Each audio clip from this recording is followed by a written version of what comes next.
Welcome, everybody. It's been a little while since I've done a live stream. I've spent the last month down in Florida. Different things. We were in Disney with family.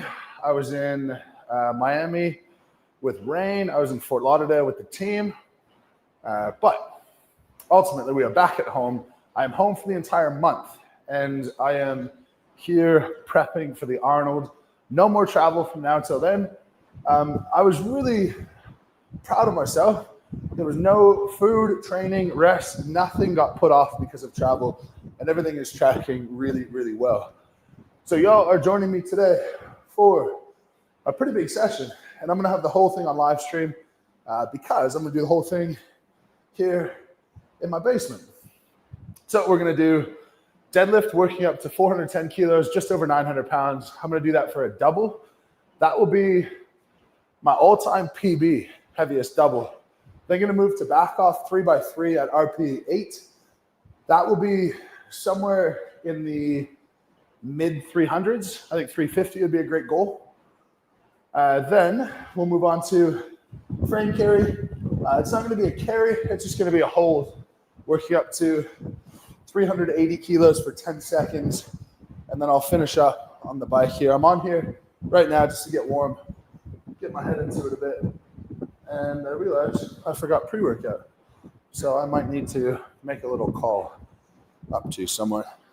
We also, in the corner, we're shooting some content for, the new tier CXT2 flows. So cross trainers, but they've changed a bit of the design. So the heel is a bit more curved. And I haven't had the chance to try them training too much. So I'll try when it comes to my accessory work today. These are not good shoes to deadlift in, but really good shoes for all moving events. And I would say if you need a general gym shoe, the CXT series is the definite go. It's wide toe, it has a stable base, has a little bit of an elevated heel. Not too much, you can still go for a run, but not as much as a squat shoe, of course. So I've been 3 minutes on here. I'm gonna go to 5. We'll pop in and answer some questions. Hopefully, lots of people are hanging out today. So we're gonna start off with a question from David. He's wondering how the back has been going. Yeah, okay, my back. I believe this was totally blown out of proportion. So it was bothering me at the Invitational. That was just a bad day. I've been doing a lot of core work, and that has completely rectified the issue. So I haven't had a bad day with my back in several weeks since I've been doing additional core work. So back is doing really well. My bicep, I'm happy to report, is perfect. Perfect, not really actually, it's sore. But yesterday I lapped my 180 kilo stone, which has never had tacky on it, and it is the smoothest stone ever. Very slippery, but I lapped my 180 kilo stone. I went to shoulder it, and I had a like muscle shirt with like a really slippery material on. And so it literally like spun on the shirt. So I couldn't shoulder it, but the fact that I could get that stone to my lap, 100% guarantee I'll be shouldering the 180 stone for reps by comp time, because I believe we're allowed tacky towels. So if you're lapping it with just chalk, add in a tacky towel and life will be very easy. I did shoulder the 160 kilo stone very comfortably, and that is the lighter option at the Arnold. So that was my first proper day back to stones, and yeah, definitely dodged a bullet. I also cleaned comp weight log, 195 kilo. I did that for a double yesterday. So everything is tracking really, really well. I feel strong, but I think after this month of being home, I'm going to be as good as I've ever been, hopefully better. And that is 5 minutes. So the Slack 66, how are you on track to pull 1,000 plus raw at Arnold's? Very good. Very, very good. Last session, I had 3 singles. I posted as a YouTube video that was, I challenged gym goers to my deadlift workout. And I Pulled 402 kilo, 4 minutes later, 402 kilo, 4 minutes later, 422 kilo, and 422, like, it was totally fine. It didn't feel anything resembling a max effort. I think on the day with short rest, I could have pulled 440, 445. So I'm really well on track, and I don't feel like I'm peaking too early, which will be interesting. You'd never bet against Thor in the deadlift, and I would still bet him to win. But he was potentially prepping for a big deadlift in February that never materialized. And so now he's prepping for pulling 501 at the Arnold. And he'll have been prepping his deadlift for months and months. So I'm not sure if that's going to be to his advantage, but of course, time will tell. So Marcus D is wondering, are you doing a prediction video for Britons? No, I'm not. I like, it's ultimately it's run by Giants Live, so it gets more publicity, but it's really just a national show in the end. So I don't think predictions will be all that useful. I will predict one thing though. I'll predict that Luke Richardson wins the show, and I'll predict that he does it with relative comfort. You guys get to look forward to Luke is coming down next week. He's spending the whole week with me, so we'll do a couple of training live streams together, and I very much believe that he will hold the Britain's Strongest Man title.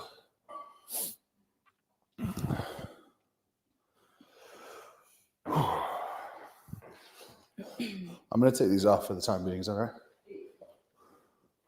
So a question from Sage here. What kind of core work have you been doing? Sage Bauer? Yes, Sage Bauer. Sage. I've been loving the ab wheel, especially on the road when I'm not able to have a variety of core stimulus. I started with 5 sets of 10. Then I went up to 5 sets of 20. And I was building up the sets to continue to hit 100 reps. I maxed out at 40 reps in one crack. This is off my knees. I can do it off of my toes, but the limiting factor on that now is mostly like my tricep and lat endurance.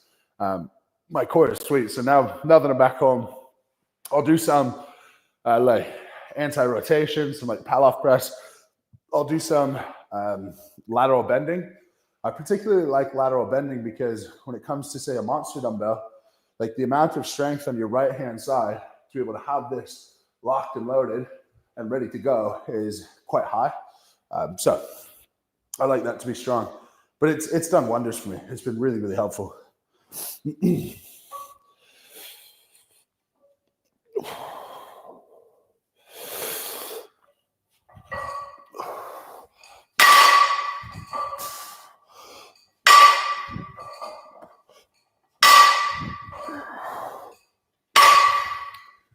Nice. So question here from Heat Sika 44. What accessory exercises do you work for explosiveness for the bar off the ground? Honestly, squats are your best go. The first half of a deadlift is leg press, and the second half is a back extension. So yeah, that's it. There's technical adjustments as well. The closer your feet are and the more forward facing your feet are, the more powerful you'll be off the ground. And so, to a small degree, when I have a more flexible bar,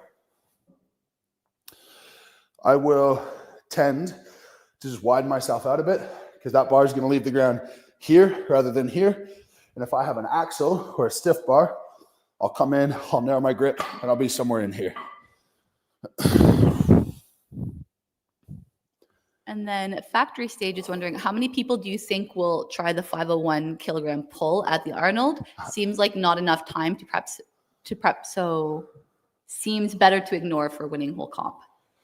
Yeah, look, Thor will try.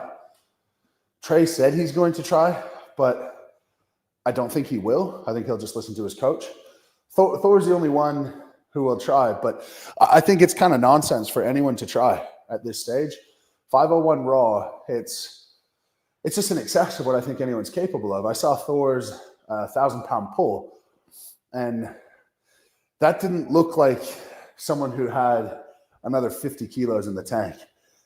So I'm sure he'll peak well. I'm sure he'll give it a good crack, but I would be very surprised to see it go.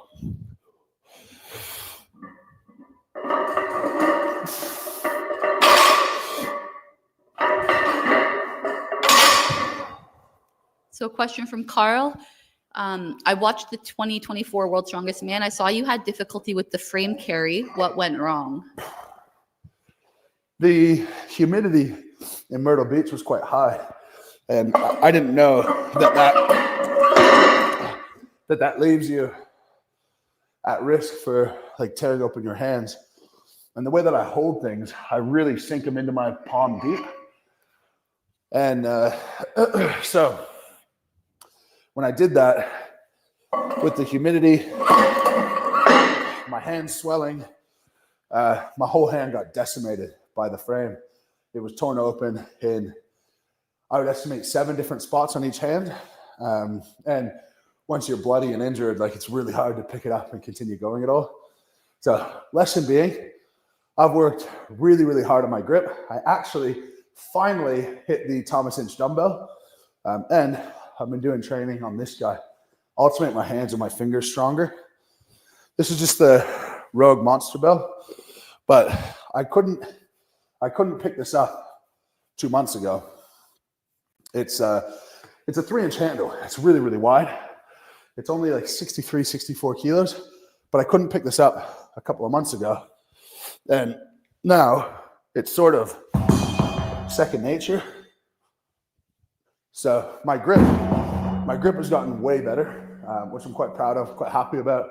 And I'm most proud of it because, like, name me a more boring thing to train than your grip. So should be good. But funny though, because I won the frame at the Arnold, I won a farmer's walk at the Arnold. My grip is not a problem, but the better it is, the less concern it is with a variety of situations, of course.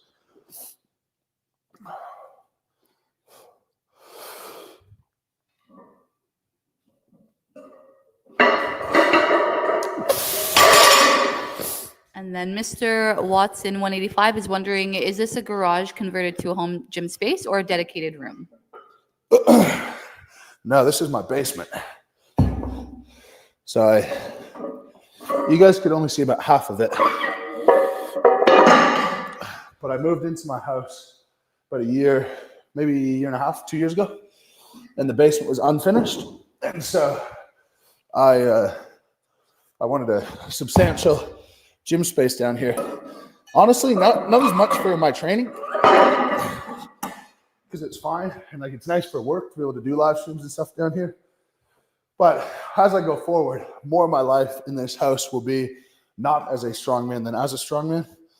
And I think if you've got space dedicated in your home to exercise, your kids will see that.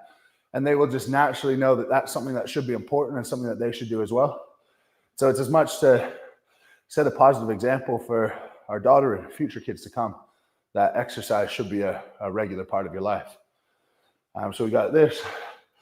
We got a new filming room back behind. That'll get set up soon. A bedroom for guests and a theater room over in the corner. This gym. And yeah, I got a whole bunch of new stuff from Rogue. That should come in somewhat soon. When it does, I'll give a whole gym tour. There's a few things that we need to get sorted. Right now, my trophies are just on the ground in the corner. Yeah, be able to show you all the stuff. And it's pretty cool. I feel so fortunate to be able to do stuff like this. Yeah, it's quite humbling to think that, you know, Strongman has given me all of this. And by proxy, you guys being fans have given me all of this. It's just crazy, to be honest. So a question from John here. I saw Cerberus has opened up the pre-order on your new belt. Will we see a review from you anytime soon? Well, thankful. So glad you asked. I'm pulling it out right now.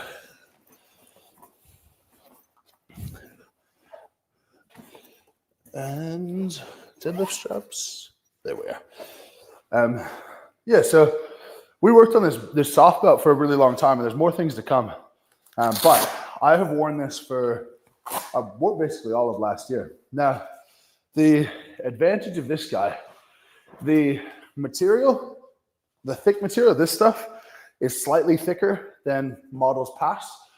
But when I looked at the soft belt space, you've got ones that are just not stiff enough and supportive enough.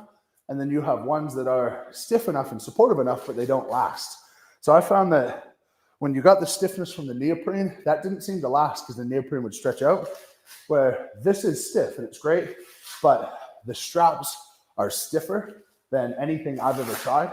And so the stiffness from the straps spread across that whole belt has made a massive difference to my training. And it's something I'm really excited for other people to get their hands on. So that's my 2 cents review on it.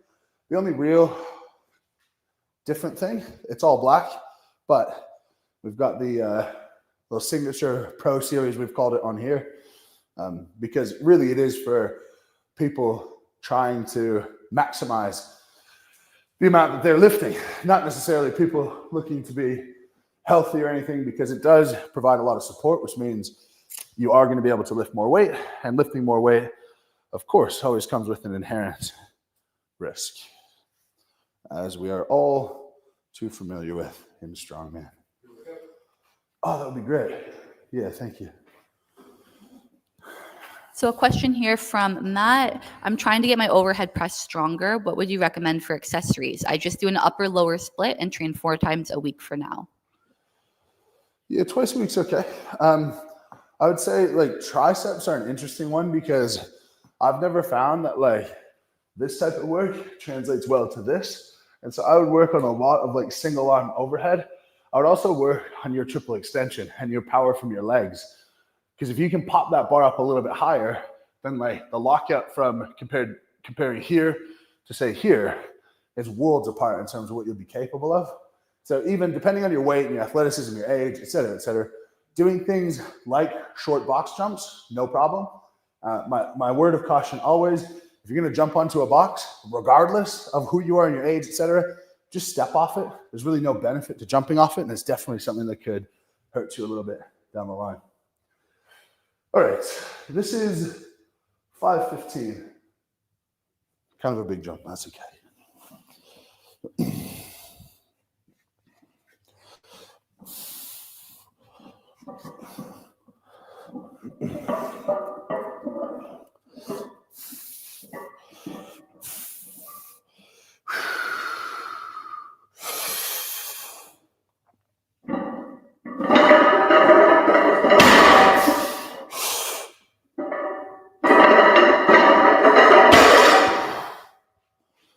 So while we're on the Cerberus train right now, Toby Lively, if I already have the Cerberus soft belt, do you think it's worth the upgrade to the new one, or should I just wait until mine is through with? Would love to review it to be fair, so may get it anyways.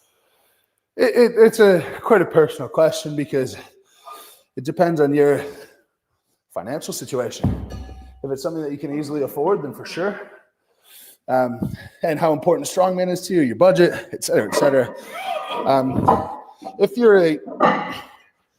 you're casually competitive, not that serious, just trying to get the most from your lifts, then like if you have a perfectly good functioning one that you're happy with, I would say don't stress, wait till it wears out.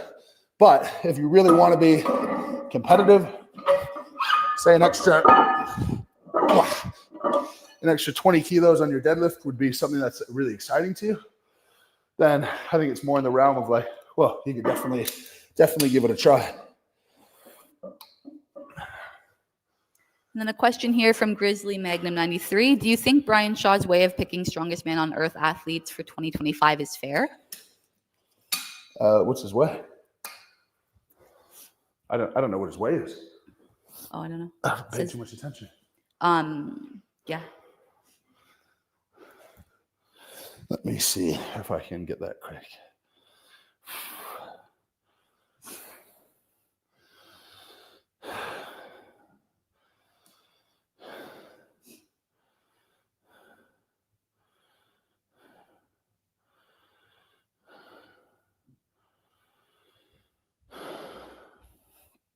Shock Classic.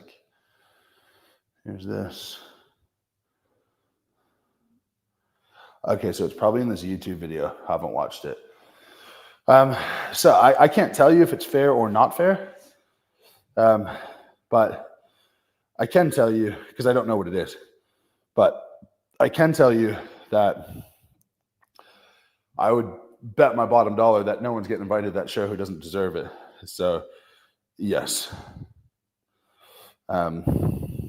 I would definitely say it's the right thing to do. I would definitely say that it's fair, but that's only in my trust of Brian making it fair. I don't know what the actual policy is. And then a question here from Doug Hine. What show are you looking forward to the most for 2025?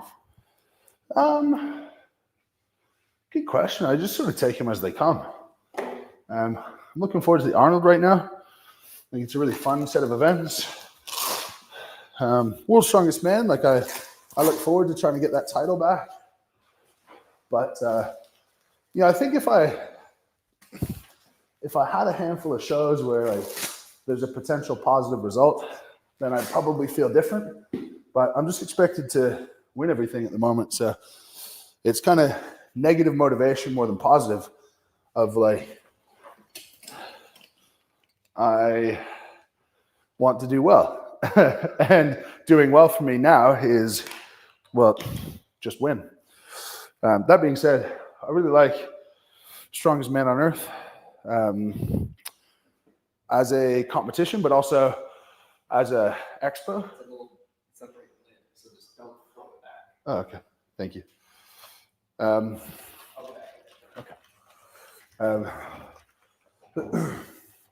I like the interaction with fans there. I love the passion of fans there. I think the fans in Colorado and the American fans at the Shaw Classic, I would put them against the like infamous UK Scotland crowd for sure.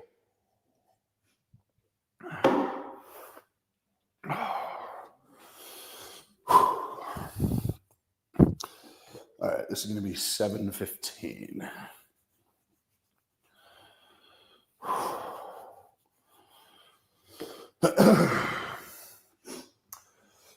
So at 7:15, this is, I think 317 is 700. So 7:15, it's like 325-ish. This is sort of at the point where I'm going to be able to tell if it's going to be a strong day or not a strong day. Oh.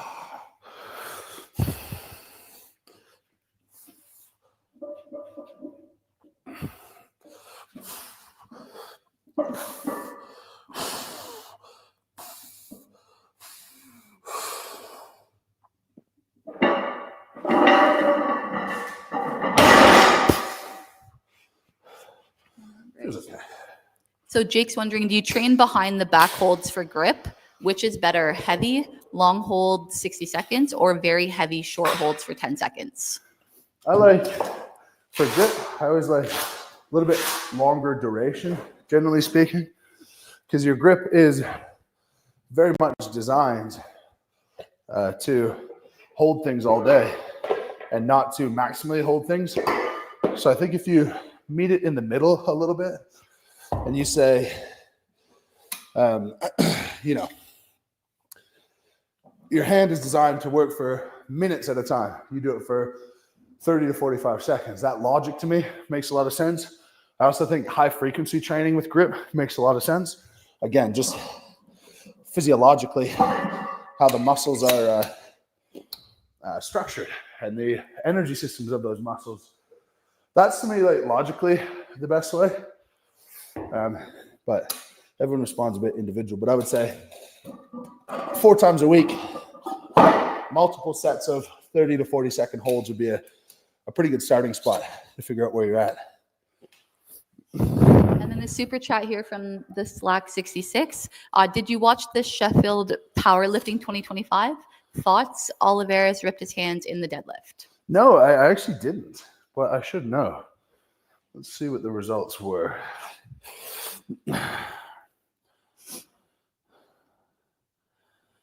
I like what SBD is doing over in Sheffield, though.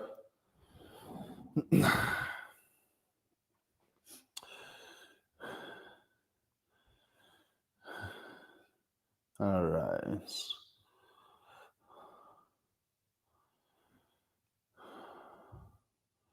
They don't have a very obvious way of showing these things.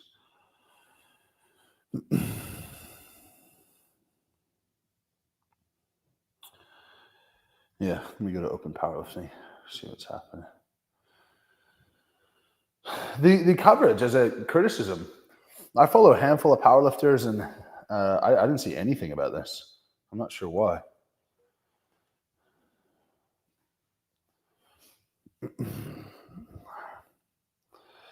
Open powerlifting Sheffield. I wonder what the crossover is between strongman fans and powerlifting fans. I assume there'd be a reasonable amount. Okay, so winner of the women was Agata Sitko.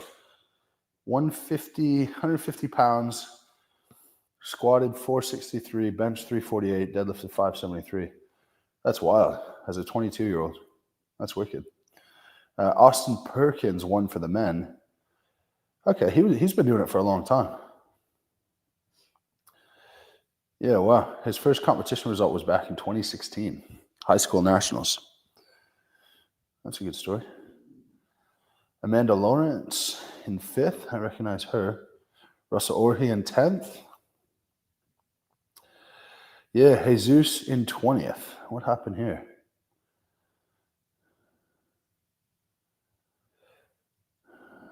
Okay, so he hit his opener deadlift at 848. And at 907, he failed twice, I suppose, on grip.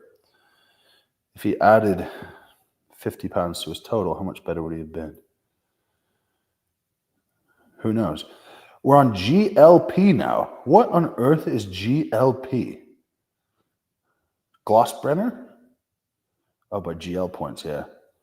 No, GL is different than Glossbrenner. That's weird. I wonder if dots are the same. Sort of. Anyway, comments.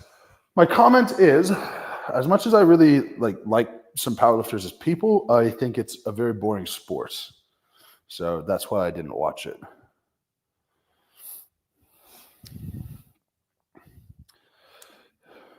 All right, this is going to be 356.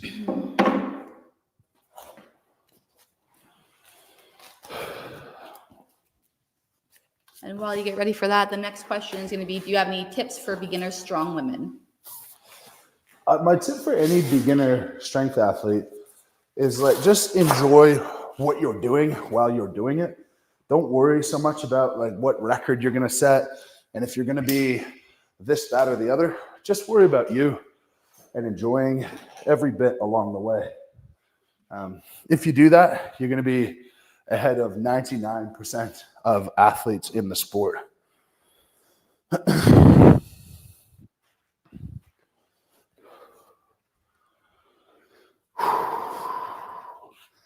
All right, 350 something kilos. We're into 785 pounds.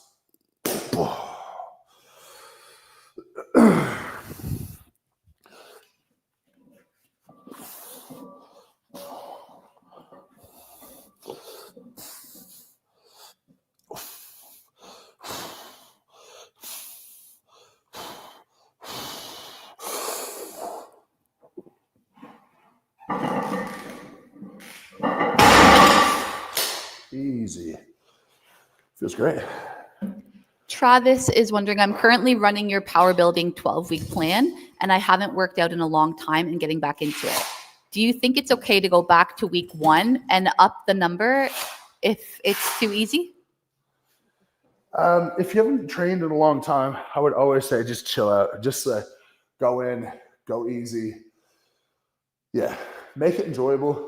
Don't get yourself so sore that you can't train for the next 4 days.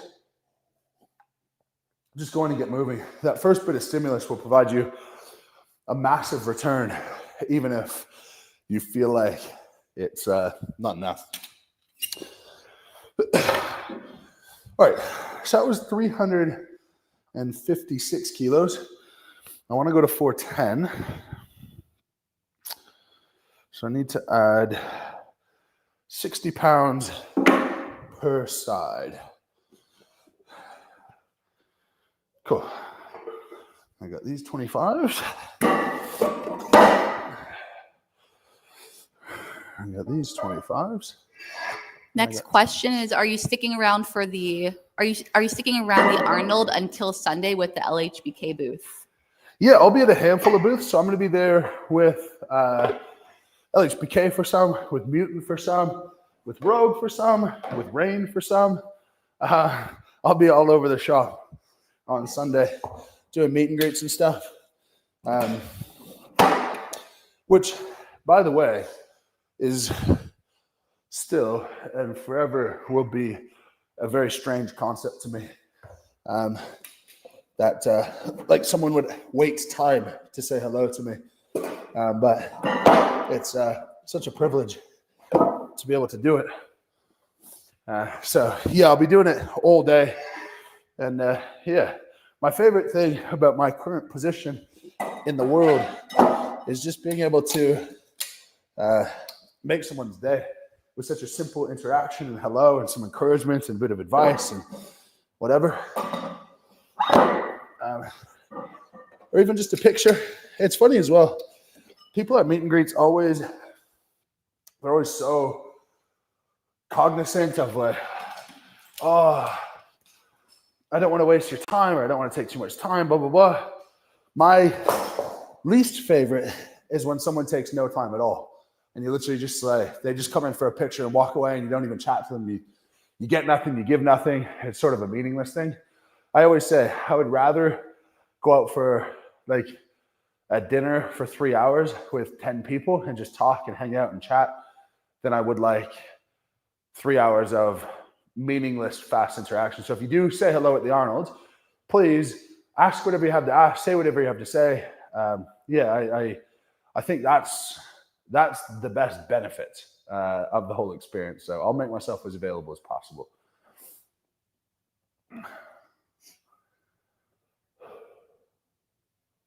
Next question here from Theo. What is success for you personally and professionally? I just want to be happy. Well, I don't want to be happy. I want to be fulfilled. And fulfillment comes from a lot of different things. Personally, it comes from knowing that my family is okay and that they're provided all the things that they need. And we're just comfortable. Professionally, I want my little community, my little corner of the world, all of you guys, I want that to expand as much as possible to try to drop the barrier for exercise to people and look at people like me and go like, whoa, it's sort of an ordinary guy who came to be the position that he's in. So you can do something very special yourself as well. And you can move heavy weight, or you can run a long distance, or you can, everyone in the world can do something special. And special doesn't have to mean winning World's Strongest Man. It doesn't have to mean running a marathon. Maybe special to you is running 5K. And the more people that I can inspire to get out and get moving and encourage them or educate them or give them the tools required to go do that through free programs or YouTube videos or paid programs or whatever it is, that's how I know that I'm doing my little bit in the world. And so that's that. But it's certainly it's a very difficult thing for me to feel happy and for me to feel fulfilled. It doesn't happen. It doesn't happen often. And I think that's why I do so many things. And that's just the good side and the bad side of the way that my brain works. And on that note too, we have a shout out here for Matt. Currently running your 12-week powerlifting peak program, and I'm in week 9 and already starting to hit some PRs. Amazing. That's great.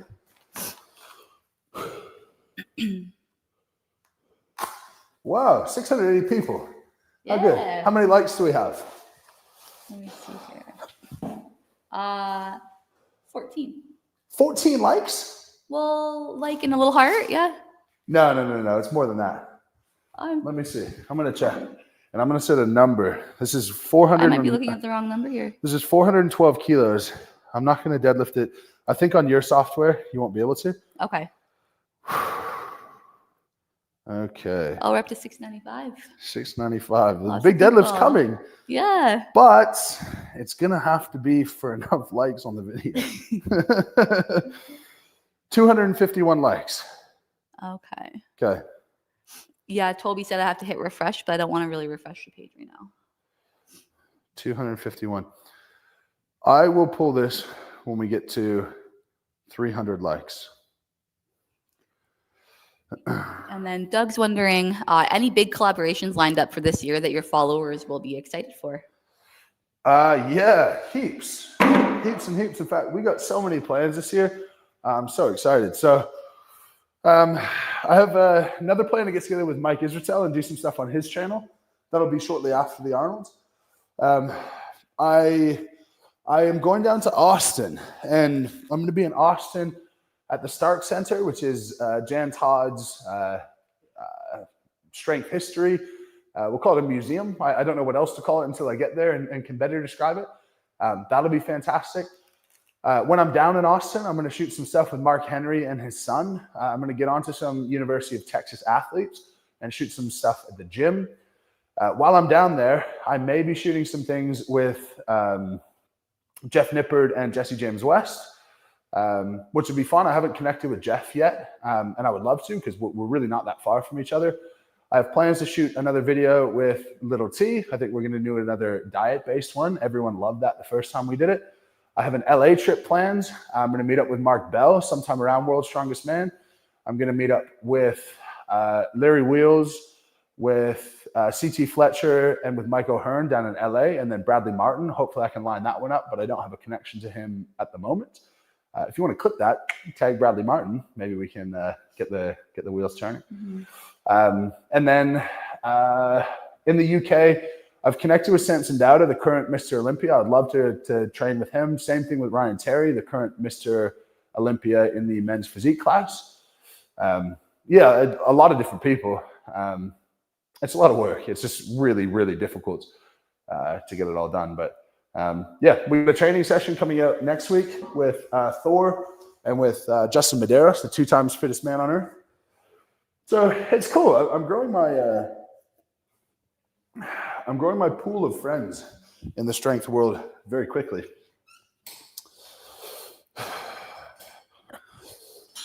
All right, I don't know how many likes we're at. We are over 300. The people want to see you lift. Oh, what? You don't want to see me talk? Come on.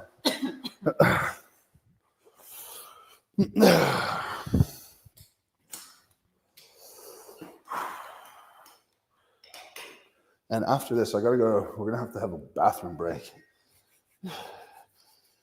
because I am gonna wee myself very shortly, which would be great for the live stream, probably.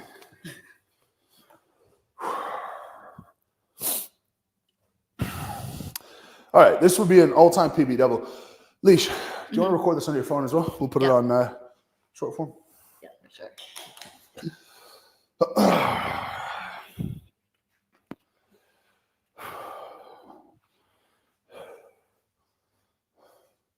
Y'all good? Yep. Come on.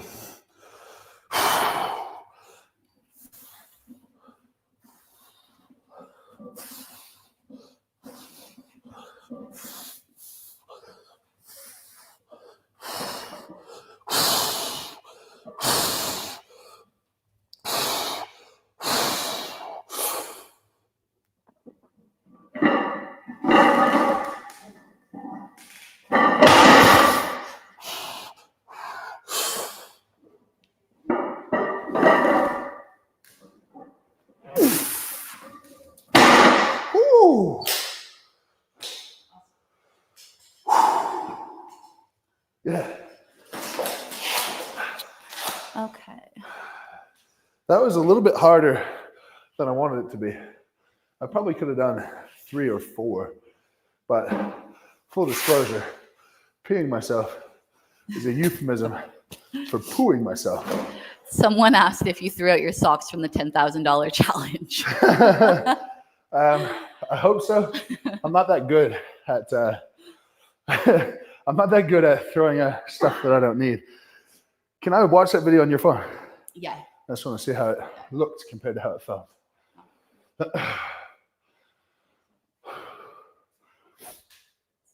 The good part, though, is absolutely no back pain whatsoever.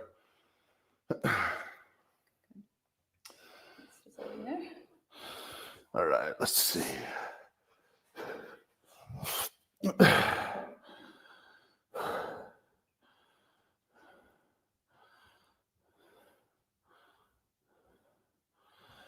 Okay, yeah, that's fine.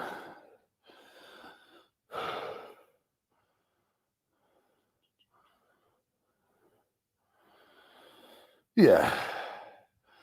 Yeah, I think we're probably in for a dirty 4, which mathematically, 4 reps is 90% of your 1 rep max. 10% of 410 kilos is 450 kilos. There's a couple pounds heavier. So the argument would say 1,000 pounds is a possibility on top of I have to go to the washroom. And that's never a comfortable feeling. So, any super chats? Let me see here. Someone sent a coffee on. Someone goes, "Here's a coffee on me" from a fellow Ontarian. Legend. But no super chats other than I like the beard, but miss the Sergeant Slaughter look from the town drunk. Yeah. The beard has come in really well. It's a full beard, I think, and I think I'll have it for the Arnold. But maybe if I do really poorly on day 1 of the Arnold, I'll shave off the beard, go back to the mustache, and maybe that's where the real power lies. Lots of people commented on the beard. Yeah. All right. Do you have the ability to pause the live stream on there? Not too sure, but I can ask him. Okay. I'll answer a few questions till we can pause it. Yeah. Let me find something here for you. And then we're going to do pause deadlifts 3x3, hopefully around 350 kilos.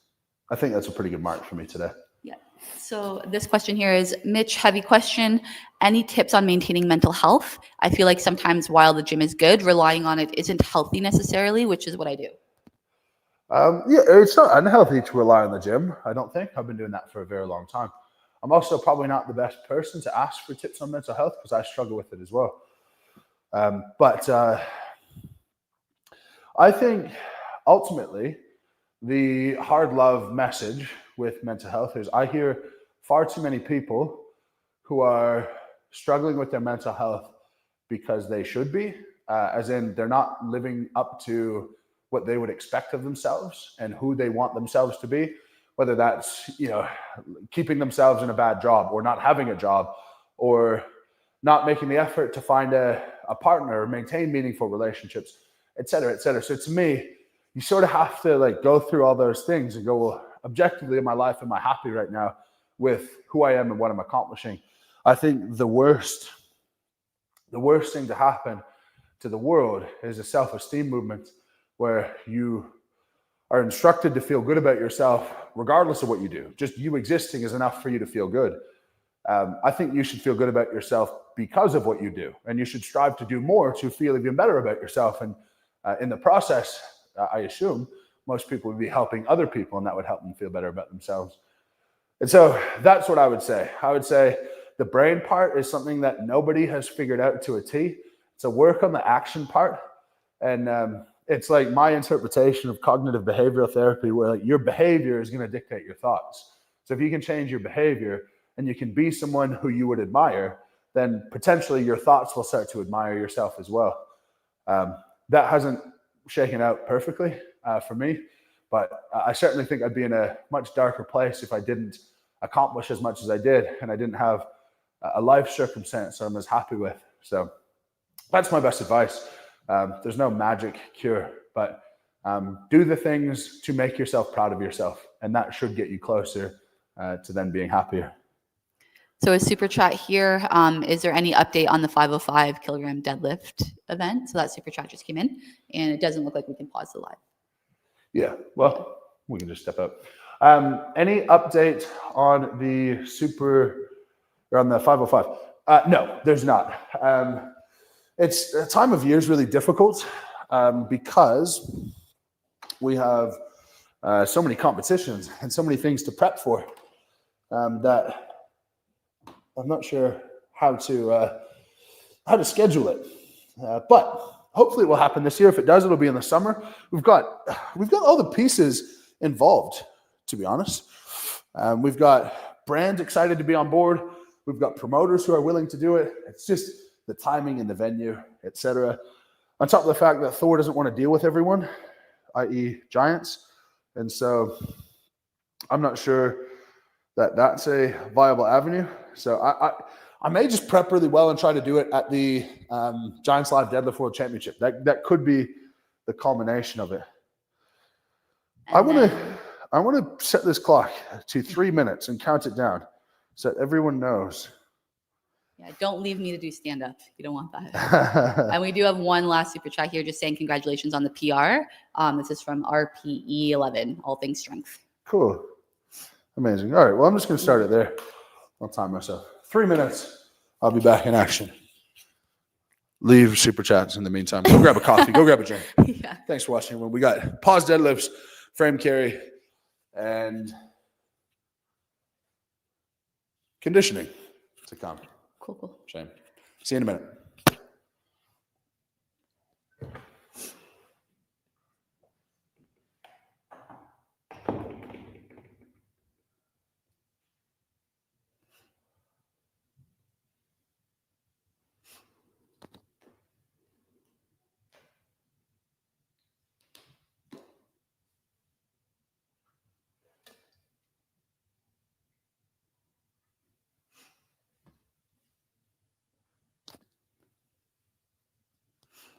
Honestly, you guys do not want my stand-up. But if anybody wants to continue sending any questions or anything like that, I'll keep lining them up for when Mitch is back in a couple minutes.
So I have been working with Mitch for a couple months now. This is going on month 2. It's been a lot of fun. It's definitely a change of pace for me. But working with the team has been honestly just so much fun. I'm super excited for everything that we have lined up for 2025.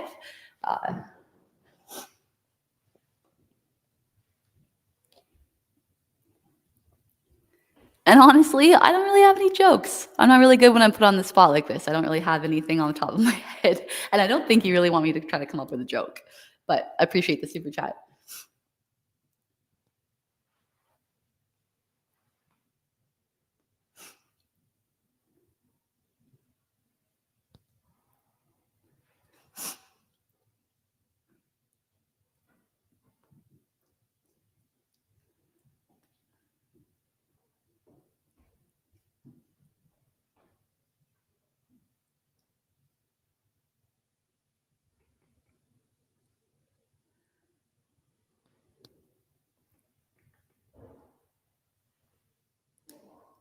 Thankfully, Mitch is on his way back, so we won't have to deal with this. But I appreciate everyone in their awkward silence. Yay! Get over here. Pardon me? Get over here. Oh, gosh. Camera time. Oh, man. Okay, hello. So this is Alicia. She is the social media manager as of maybe a month ago. Yeah, December 2. Oh, there you go. 6 weeks. Yeah. Time flies. Yeah. So everything you guys see from live streams to Facebook to Instagram to YouTube Shorts, that is all Alicia. And she accepts full responsibility for anything that's posted that may make you Very upset. true. So just add me. It's fine. Just add me.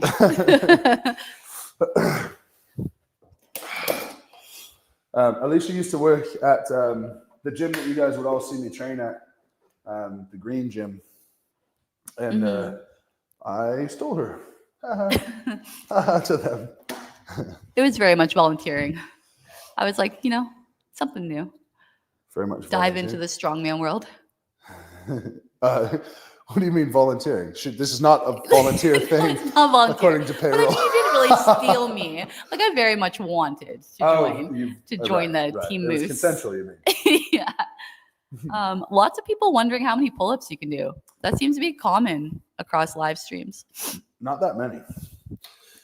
I'm not going to try right now because of my bicep. But like my best ever when I've been over 300 pounds is like 12 chin over bar without like any kipping stuff going on. So I would assume like somewhere in there.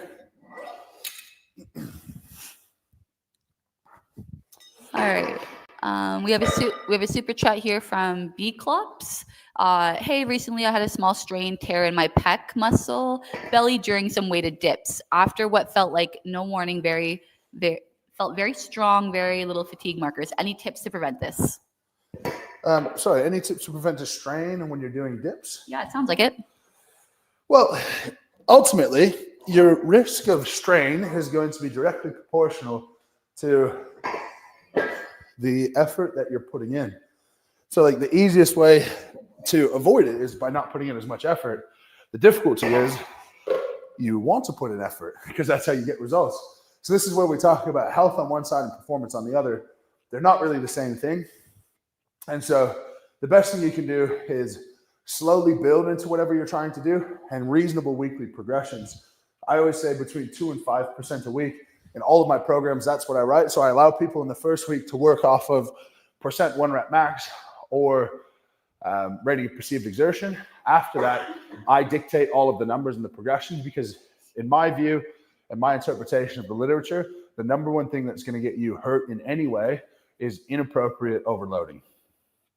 And by the way, that is far in advance of poor technique. Poor technique is quite far down the list. If you have poor technique from rep 1, set 1, I don't see it as a big deal. If it's a massive form breakdown when you get to heavy loads, I see that as a bigger problem. But largely, it's to do with your progressions and rate of progressions over time. All right, let me just see what we're working with here. 315 plus 400 plus 70 is 785. That is probably a bit spicy. That's 356. Got 3x3 pause deadlifts. I'm going to take 70 pounds off and put 50 pounds back on. We'll be 20 pounds off of that, meaning we'll be like the mid 340s. And then Jake's wondering, is there a rule of thumb as to how tight a lifting belt should be? Oh, good question. That's a really good question. A rule of thumb. Well, the first thing to understand is that it shouldn't be the same tightness on every lift. On lifts where your torso should be perfectly stable, it should be extremely tight.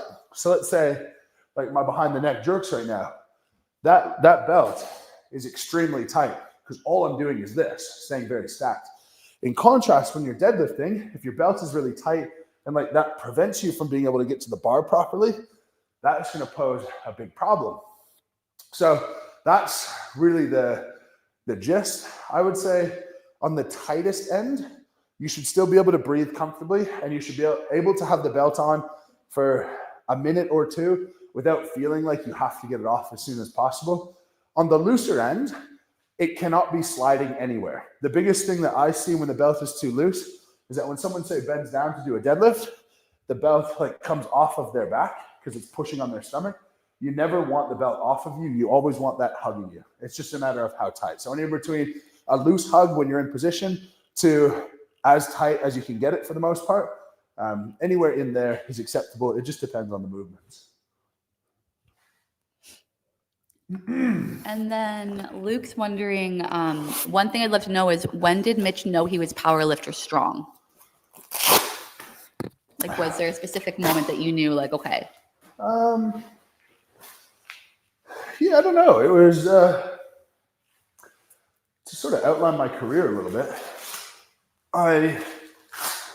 Weightlifting wise, I started when I was 16, and in high school, like I was very serious with my training from the get-go. And I think that's one big takeaway that people should have about me, is that I might not act that serious about it. And like today, PB double deadlift, I am not acting this way and chilled out about it because I'm on live stream. It's just because like we're just lifting weights. So like, let's not act like we're curing cancer or anything. But I'm very serious in never missing a workout and doing exactly what's on plan, in putting in a high effort every day. And I've been that way for the better part of 13 years now. So I started when I was 16, and I was committed from day one to just like, first it was gain muscle and get strong and et cetera. In high school, I couldn't bench 315 at any point in high school. I did that for the first time probably in second year university, which for someone becoming world's strongest man, that's nothing to boast about. In high school, I squatted 500 pounds, wrapped a 3/4 squat. It was not cute. It was not good. It was higher than my strongest man on earth squat. And my deadlift, I did a frame or a trap bar deadlift of like 600. So the numbers were good, but not great. Then I went into a litany of other sports. When I went to powerlifting, I probably recognized that I was a bit different when my rate of progression from deadlifting the mid 200 kilos progressed to deadlifting mid 300 kilos. I would have done that in the course of 12 months or less. And that was all natural at that stage. So that's when I started to think like, okay, my rate of progression is different. At the time, I would have thought that my training methods and my approach and my intensity was better, and that's why I could do it, and I could teach other people to do it too. That's just not reality. My genetics are superior, and I'm very lucky for that. That's when I realized that I was properly strong. After that, when I went to strongman, I then realized it again when my response to extra supplementation was really, really good. I didn't have to do that much and sacrifice my health and push myself to the limits to get an incredibly fast return. So I would say those two things combined with each other have sort of lifted me psychologically to where I am today. But throughout the process, the hardest thing has always been convincing myself that I'm as strong as I am, because that's a real difficult mental barrier, to think that there's however many billion people in the world, and I'm, arguably number one in terms of strongman and strength. When you put it in the context of finances, this is really funny. I didn't know this. Financially, there are something like 40 billionaires in Canada. Like there are hundreds of billionaires in the world. I thought that there was probably like 10, but they're apparently everywhere, hiding in Illuminati meetings and shit. The moral of the story, kids, is get better with money than you do with a barbell, and life will probably be smoother, but not as smooth as a good deadlift. All right. This is going to be a lot of weight to pause, and I think I might be biting off more than I can chew, but that's okay. I'm going to try anyway.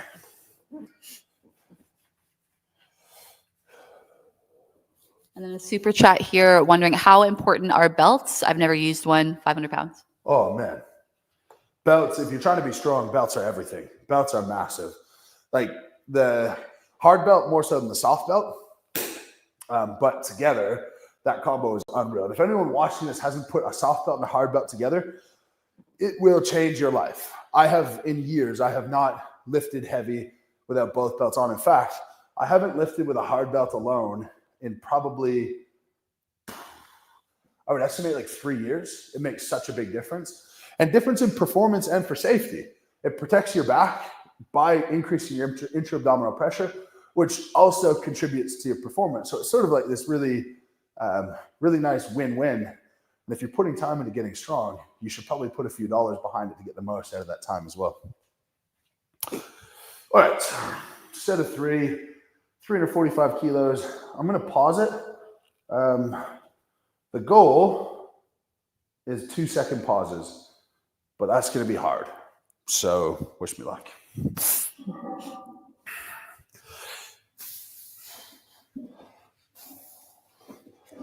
And I'm gonna pause it right when I feel the bar leave the ground.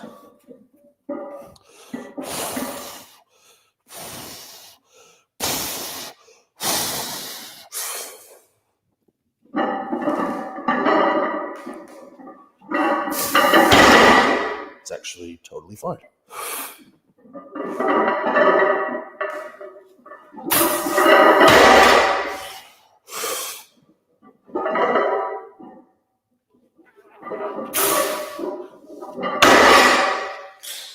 Nice.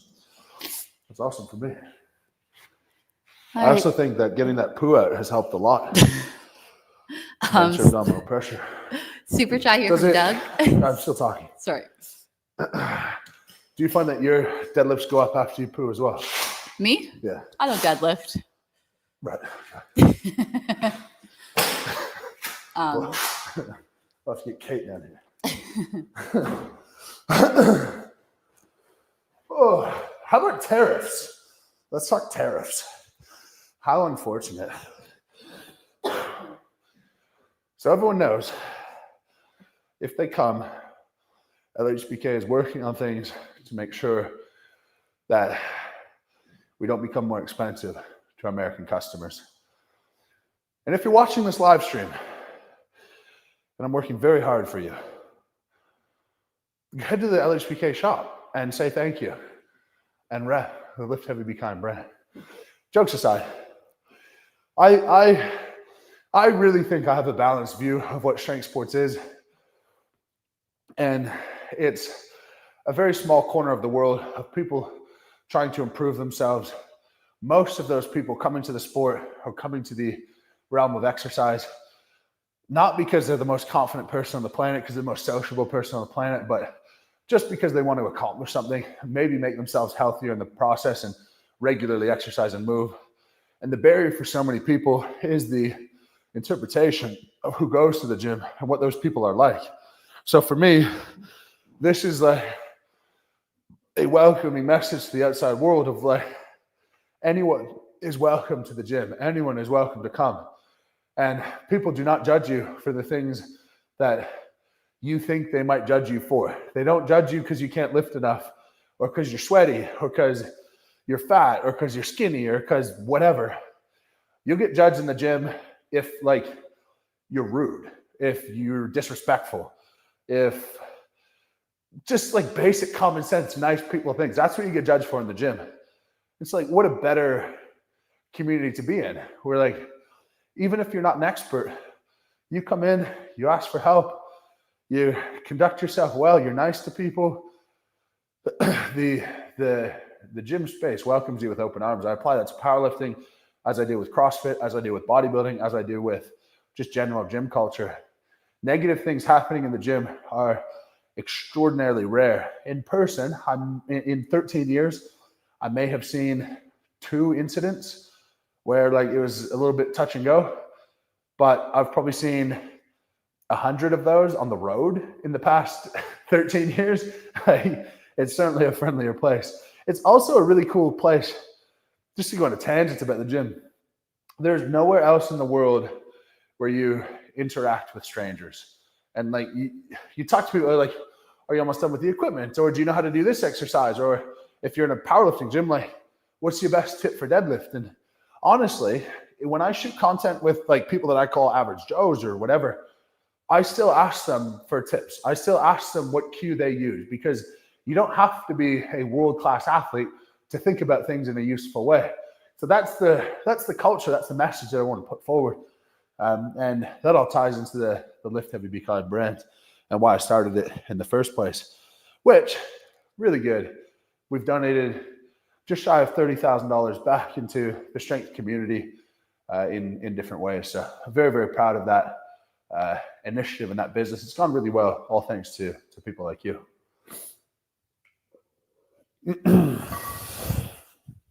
So then we do have a super chat here from Doug. What would you recommend for training for someone who wants to be a hybrid athlete that enjoys strength, aesthetics, and tricking to avoid injury?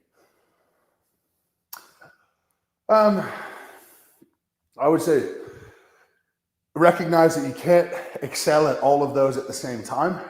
And so take either a periodized approach where you're focusing on one thing at a time, or take a reasonable, measured, slow growing approach to all three at once. Assuming I know what tricking is, but I believe it's like a calisthenics meets parkour, I think. Yeah. I don't know. think so. I think so too. But regardless, believe you. if you're interested in multiple different goals, you either have to say, okay, I'm going to get good slowly at all of them at the same time, or I'm going to push ahead one at a time, and in that, raise my base for all three. We have Jace here, and he's ready to give away some memberships. Jace!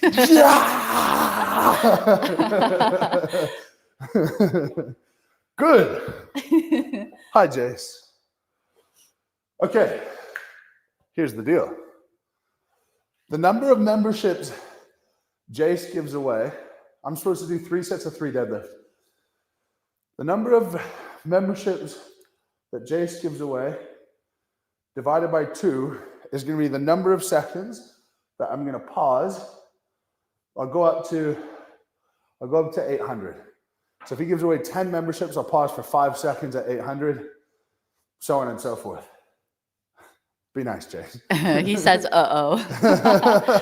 I also liked that he called them Jace Man gift memberships. So he has gifted 5 already. Okay. So it's 2 seconds. So he says 5 plus 5. Okay. So then 5 second pause at 800. That's all right.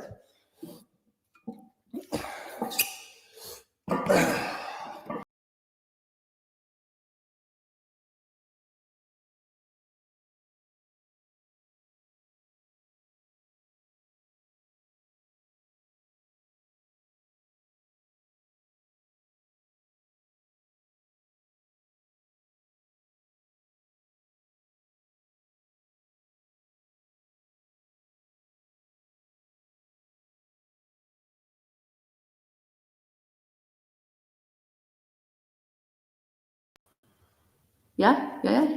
Cassie says it cut out, but maybe we're weird. back. I don't know. It just completely kicked off. Let's just make sure everyone's back. Yeah, right when Jace is gifting all these memberships, cuts out. Yeah, it still looks like it's cut out though. Yeah, it's there now. My whole screen went black. Yeah. But now we're good. So super weird. I don't know. Sorry about that, guys. Are you sure people are? Yep. Still Yeah. getting comments rolling through. Yeah, I'll just get you in to take a look at it. But Oh, Cassie said we're back. yeah. Strange. Yep. So did Toby. 6:24. Unreal. Yeah, I don't know. It just completely went All black. right. Sorry, guys. Should be good now. Sorry, guys. I don't know what Alicia's doing back there. I didn't even touch honestly. anything. Like we said earlier, you guys can at me. It's fine. If she got her shit together. we're good. Yeah. Someone's like, Jace crashed it. Jace, not that many. Okay, Relax. Jace, what are we at here? Where are we? Thanks, Ian. After I promised to lift for membership giveaways, I'm going to tell you guys about my multi-level marketing scheme that I think you're going to absolutely love. You're going to be able to work for yourself and start your own business, which is actually just making money from me. Jace says we're at 10 and he's tapped out. Cool. All right. Yeah. I think I'll be able to do that Jace. for 2. I'll be able to do that for 2 out of appreciation. All right.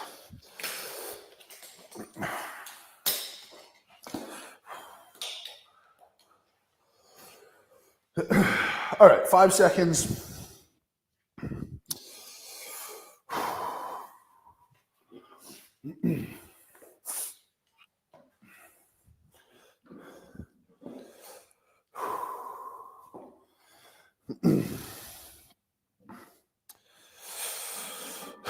Jace, let me know if where you live. If you're in America, we'll send over some LHBK stuff to you. I'll grab your email. Pop in the chat where you live. All right, Leash, you are going to be responsible for counting to 5. Okay, I got this. You got it? Yeah. Mississippi-lessly? No Mississippis. No Mississippis. Jace is in Southeast Missouri. Cool. Jace, email Cassie, Cassie, at mitchellhooperstrongman.com and just say it's Jace Loves Strength, and we'll send you over a few things. And send over your size, your t-shirt size. I am missing a clip. There it is.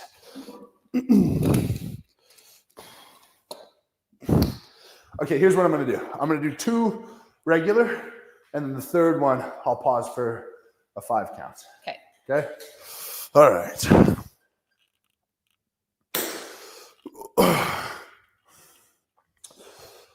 I think I got to fatten up a bit. Honestly, I think I should gain like 10 pounds before the Arnold. All right.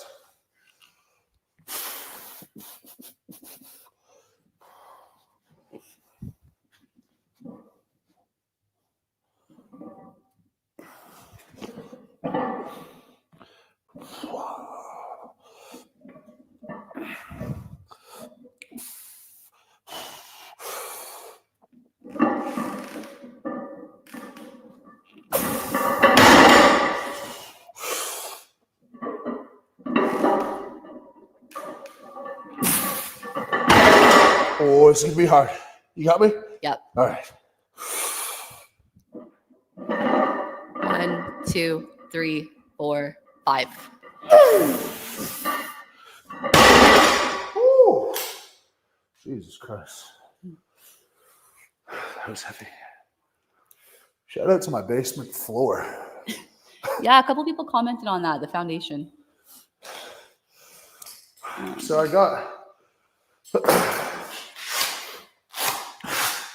got a special floor underneath. If you guys can look in the background, this stuff is like incredibly durable, and it like spreads force over a really large area. So the risk of foundation cracking is not near as high. Over time, I do have to sort out a proper deadlift platform, but I'm not really concerned about it for that reason. It's really cool. They put down like all these flecks, all these like black kind of, I don't know, it looks like huge dead skin chunks that are black. And then a bunch of layers of those. Then they sort of like epoxy them. So when you put force into that, it spreads amongst a large area of chunks. So anyway, that's scientifically how it works. We have a super chat here. Please demo on deadlift form when real, fat, and natty wide stance. Say that again. Please demo on deadlift form when real, fat, plus natty wide stance. Real fat plus natty. Is someone punking me? Is what? Is someone punking me? But so I'll do my best to answer the question. When you have a very large midsection, I think what this person is saying is like, it's impossible to be able to get your feet in close enough to have a normal deadlift stance. And so your hands end up out here, your gut ends up here, and you end up deadlifting like this, which is naturally going to be really hard. But it's not dissimilar from how Brian Shaw deadlifted and how Jared Pritchett deadlifted back in the day. So it is possible. My best advice, though, is get less fat and be able to get into a good position. I'll talk about sort of the pitfalls and the things that you can improve. So if we go wider and our hands are wider, you're putting an increased demand on your upper back. And that upper back stiffness, if you lose that, it's going to be a big challenge. On top of that, it's going to be hard for you to get good power off the floor because power comes when you're narrow, when you're compressed, and when you can explode. So strengthening the upper vertebrae, strengthening the thoracic vertebrae. I would really like to do things like safety bar squats if I was in your position. Sorry, safety bar good mornings in your position. That would be really good for the upper thoracic vertebrae. Second thing would be get your legs and your leg press really, really strong in your deadlift stance. So say you got to be out here, get yourself in this position on a leg press and hit that weight hard. Do it heavy, low reps, and that should translate to your deadlift between those two things. But ultimately, long term, look to get your waist a little bit trimmer, lose a little bit of that body fat. Weight moves weight to a point, and at a certain point, it doesn't become as useful. So that's my best advice in that circumstance.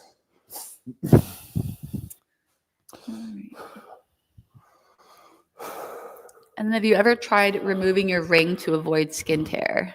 That was another super chat that came in there. I remove my ring only when I have to, which is during monster dumbbell, and that's it. Yeah, I've never run into problems with it. I've had rubber ones in the past, but yeah, I think this one's fine. It doesn't bother me. And worst case scenario, if I had to cut my finger off one day, I wouldn't really care. You got 9 more. What's that? You got 9 more. Yeah, that's right. Okay, deadlift, cooked. Pod deadlift. That was second set, right? Yeah, I think so. Yeah, I got one more to do. All right.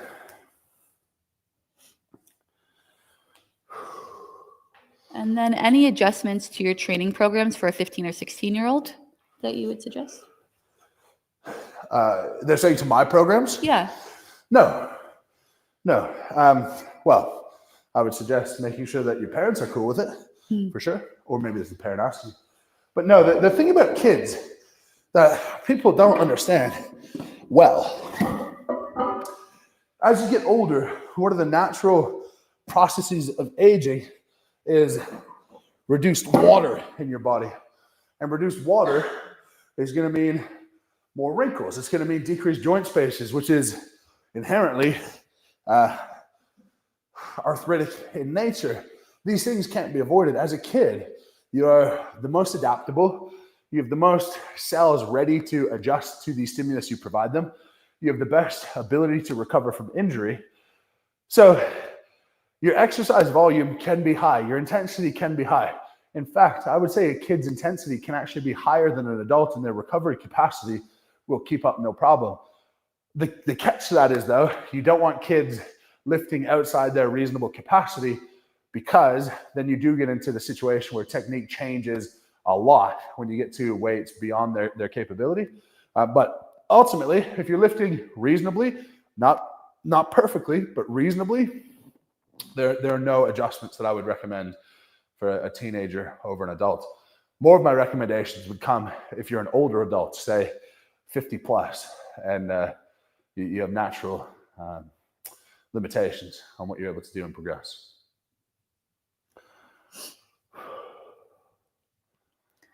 All right, super chat here. Does LHBK ship worldwide? I'd love to get some t-shirts from LHBK and Team Moose, but I'm in Brazil. Yeah, we do. There's certain, just with how the governments work, there's certain areas that we can't. Like I know we can't ship to Russia, for example, but that's not our choice. That's just the choice of someone. I don't know. But we do ship worldwide. I believe Brazil is no problem. Yeah, it'd be great to get some merch rep down there. It's crazy when we look at the map of where we've sold stuff. It must be 200 plus countries. Absolutely crazy. Just from a little idea, I think back to when the brand started, and I put the t-shirts up for sale, and we had one that was lift heavy, be kind, and one good enough every day. And the good enough every day line is coming back as well. I know a lot of people are excited about that. But those two t-shirts, and I put them out, and I got an email notification every time someone bought one. So right when I put them out, like 5 or 6 came through in the first couple of minutes. I'm like, oh, that's amazing. And then like more and more and more and more. And then I ended up with like 150 orders in the first day. And all it was is me and my wife in our living room of an apartment of which would have been smaller than this gym, and we're like trying to figure out how to like organize these packages and how to mark them shipped and how to ship them. And it was there's been a lot of growing pains in getting this brand off the ground and running. And yeah, it's been absolutely mental.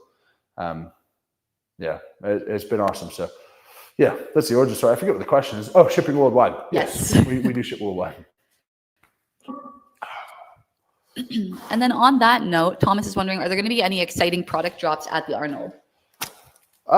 Good question. Privileged information. Are we allowed to? Give this? I remember some. Do you remember some? I do. Yeah. The bottle Yeah. will be at the Arnold. Um, Oh yeah. right? I Yeah. don't know if Cassie will yell Yeah. at me if I say what it is. Should we share? Should we share? If someone super tests, just kidding. Yeah, so we're gonna have fanny packs. They're launching at the Arnold. We're gonna have a metal bottle. That's a blender bottle. They're awesome. Blender bottle is a new partner that we're working with, and we're gonna have Team Moose sweaters. New Team Moose sweaters launching, and new Team Moose t-shirts. We're also gonna have a 20 by 20 booth there with different strength challenges where you'll be able to win some things. It's also possible, and I would love a little bit of feedback from you guys, it's possible that we get a tattoo artist working with us to do some LHBK tattoos. I would estimate there's about 20 to 25 people in the world right now who have it, who have sent me the pictures and everything. Super cool. We might be doing those at the Arnold as well. So let me know in the chat. Let us know if that's something that you would like.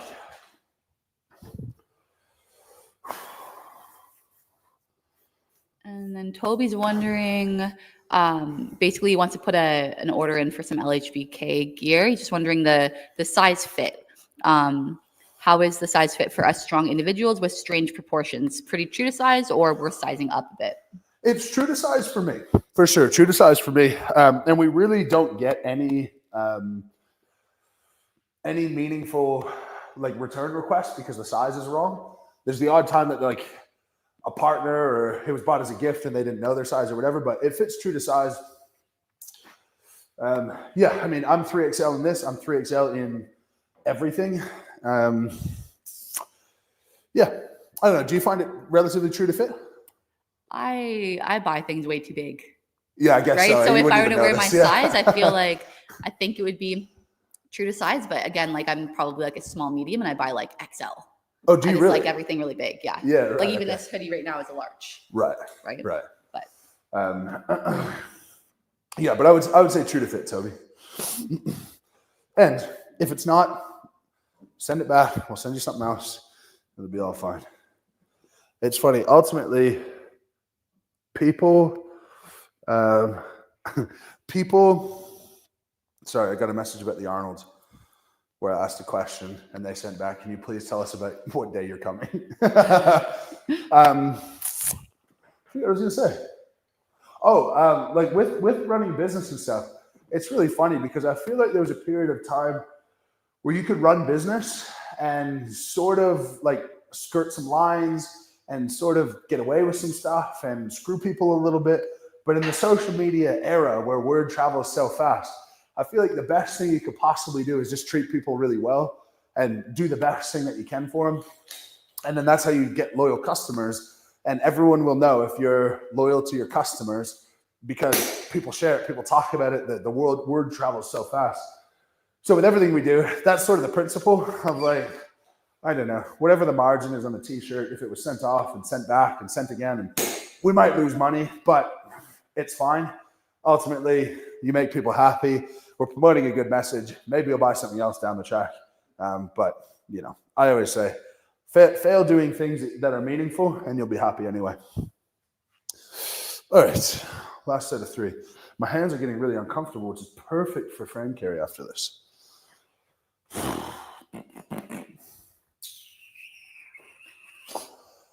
right.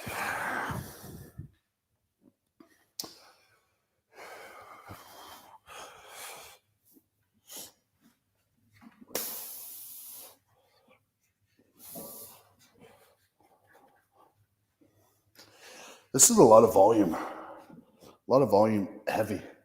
Laws, buddy boy. All right. Okay, last set of 3. Come on.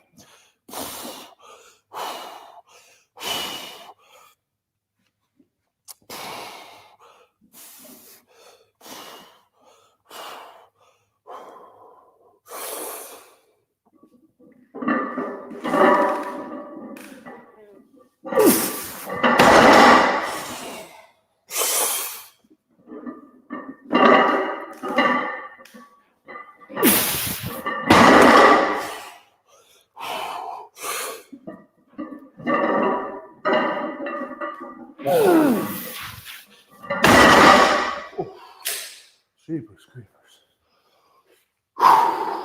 Heavy. Heavy work. Little change we made to my deadlift prep this year. I think I rectified my low back issue with core training, but we're going heavy.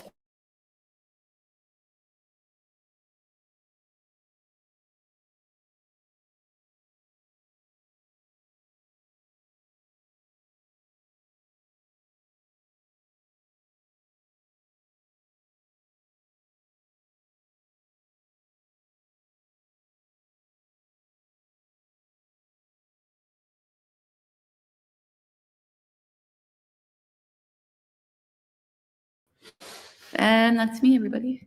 Hold on, I gotta flip this around. This is like my worst nightmare. How do I flip this? Quinn? Questions. Don't ask me questions.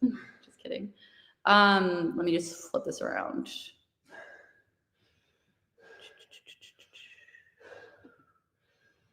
I hear someone coming to help me. Let me see. Is it still on you? Yeah, it's still on me. Very much so. It's literally my worst nightmare, if anyone's wondering. I like to be behind the camera. Someone's like, where'd the beard go? Who's coming to save me? Okay, let me just aim this at the beautiful trophies in the corner. I love it. How do I switch this around? Just turn it to me. Oh, this thing's off. That's right. Turn it to me. Hello, everyone. There's Quinn. We have help on the way. Battery might have died or something. Yeah, I'm wondering if this camera died because. Anyway, I was talking about my deadlift prep for the Arnold. One heavy one, 435 to 445 next week, or 2 weeks from now. And the thing that is important to note is I'm working on a normal deadlift bar with normal plates, and that is very different to elephant bar with very thick, deep dish plates.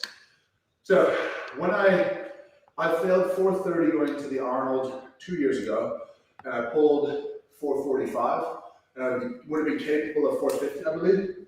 So if I can pull 430, 435, 440, I know that I'll be good for 460 or 465. My plan is probably to open around the 420 to 430 mark. I know we'll be able to do that. But time to strip this place down. Pause deadlift unadjusted. We're on to frame and see how my fingers are going to hold up today.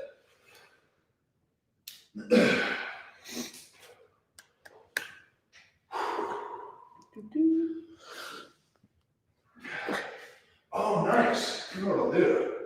Didn't think of this. I'm going to put my 70-pound plate on the frame, get that up from the ground, and that'll be about the arm. It's already streaming. Okay. Every so often. Yeah. Just check the battery every so often. Just because it's having a hard time charging right now and streaming. So if you see it get down to like under 20%, just give us a text.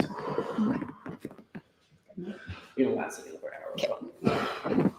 One cool thing I have the advantage of right now, I finally got lead shot.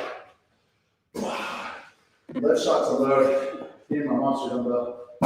It's just because of this. Ian just said we're all good. I think we're right.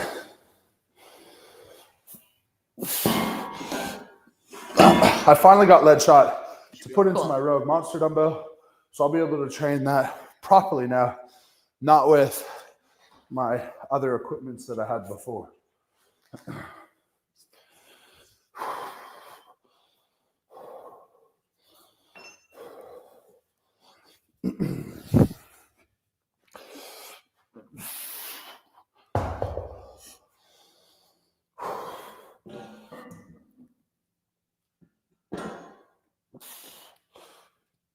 So, quick question here: What's one world record you would love to break? Big love from the UK. I don't know. I really wanted a world record. Thank you, Quinn. Thank you. I really wanted a world record before my strongman career was over, and one that like a lot of people have tried. It's accessible in a gym, and the only ones that I thought really, not mattered, but the ones where they were easily replicable and didn't depend on the equipment was deadlifts, log press, and axle press. So after I got the axle, I've sort of scratched that itch, so to speak. I don't have that huge thing of like, I need to do this. That being said, lifting weight from the floor to your hips is like the most primal thing ever. That would be a really fun one to hold. But obviously, that would be a massive challenge.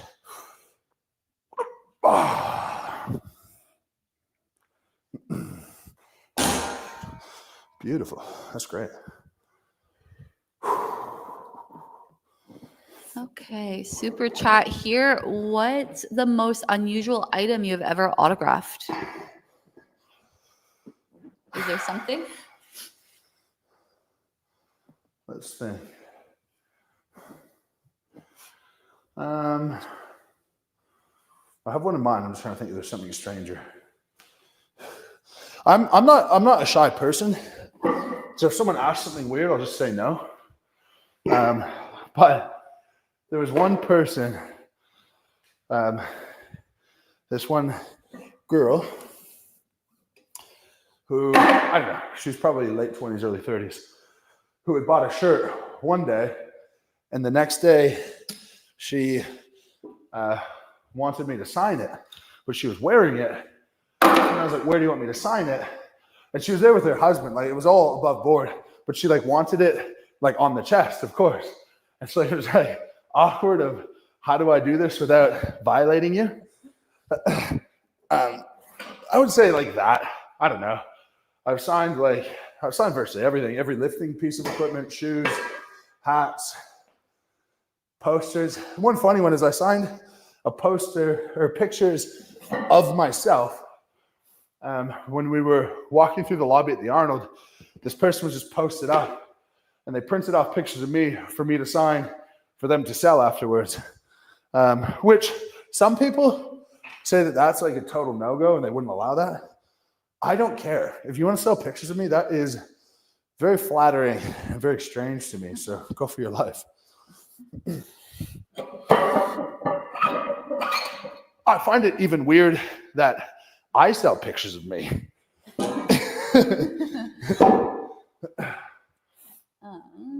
Super chat here from Connor. In one of your past videos, you mentioned wanting to complete an Ironman in your life. Is that still a possibility? Is that still a possibility in the future after Strongman?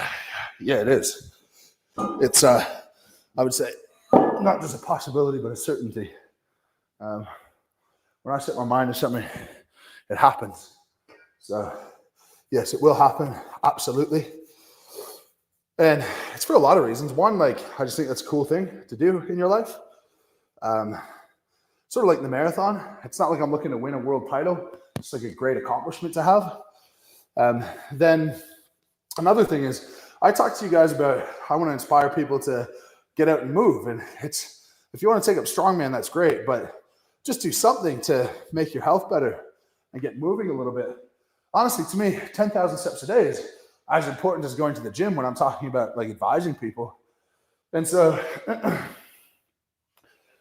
I've talked about doing marathons in the past, but I want to show people that like if you put in effort in an area, you will make substantial progress. It's just about the effort and the consistency.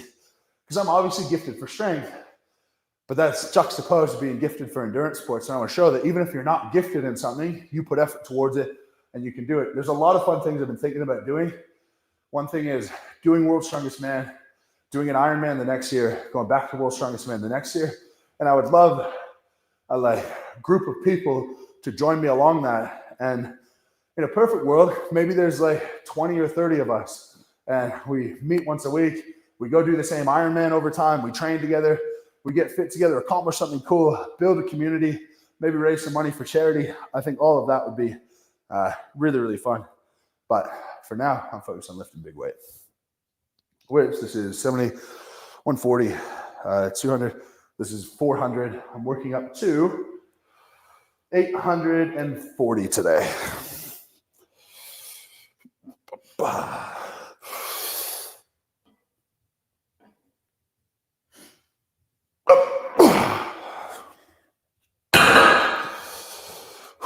And then piggybacking on that Ironman question, at what body weight would you like to be when you do the Ironman?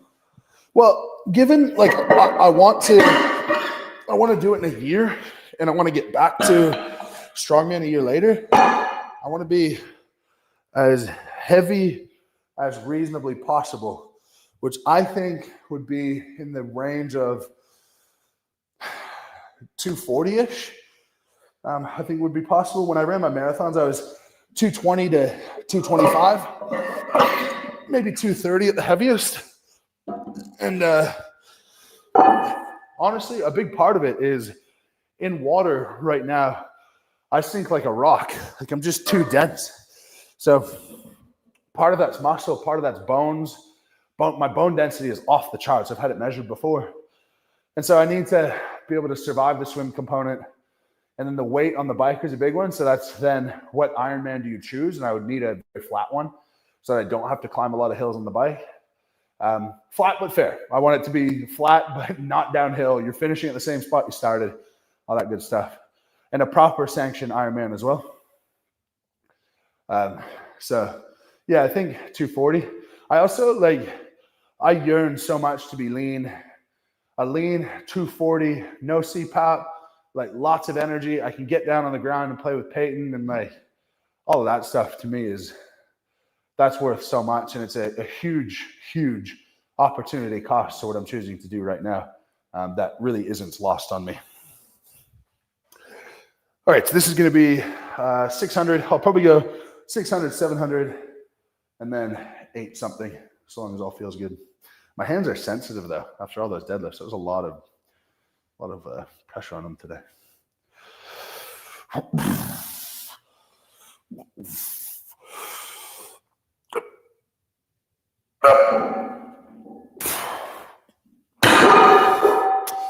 Beautiful. So super chat here. It's from Joseph. What was your toughest competition and how did you navigate that mentally? Say that again. What was your toughest competition and how did you navigate that mentally? Oh man, toughest was World's Strongest Man 2024, no doubt. No doubt. I made it through the heats with relative ease. Everything was according to plan. I felt great. I think after the heats, most people would have pegged me to win. And then first event in the finals was one where on paper, anyone would have looked and gone like, who's coming second? Because it was a 1,000-pound yoke for 20 meters, which I would have a good, on the next best, which probably would have been Evan. All things being equal, would probably beat him by, I would estimate 3 seconds or so. And then I won the frame at the Arnold. I won Farmer's Walk at the Arnold UK. So somehow someone would have to beat me by 3+ seconds on the frame carry, which I have a good pedigree in. Anyway, my hands got torn up.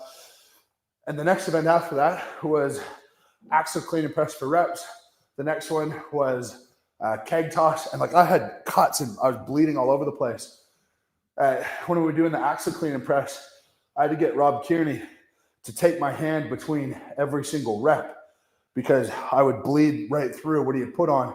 My hand would rip open more, bleed, rip open more, bleed, on. And I managed to axle 210 and I narrowly missed the world record there. That I'm super, super proud of that. Moving on to keg toss, I couldn't hold the keg quite properly. If fought through, and it didn't affect me, thankfully.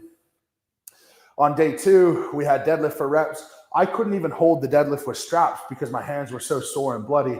I had to go like over and under with straps, and even still, like, I was sort of deadlifting sideways with my fingertips on the bar. I managed to get 6 reps. I would have got 10 easy, if not for that difficulty. Then the last event, Atlas Stones, I was in second. I wasn't going to win unless something happened to Tom. And it was like, well, do I put tacky in my wounds, or do I have less tacky and just go for it? And I'm like, I'm not gonna forego a performance to save my hands short term. So I put tacky in my cuts, and I just take it as, okay, now this is a different challenge. The challenge no longer becomes, are you physically capable? The challenge becomes, are you mentally capable? And I believe firmly it's more important to be mentally capable of a lot than physically capable of a lot. And for me, that's where my mind went. And sort of like, it's time to prove how mentally capable you are to fight through this. And that's why it's both the most difficult and one of the most rewarding shows that I've ever done, even though it's the only show in the last 10 that I didn't win. All right, so this is roughly, 2, 3, 4, 5, 6, roughly 700.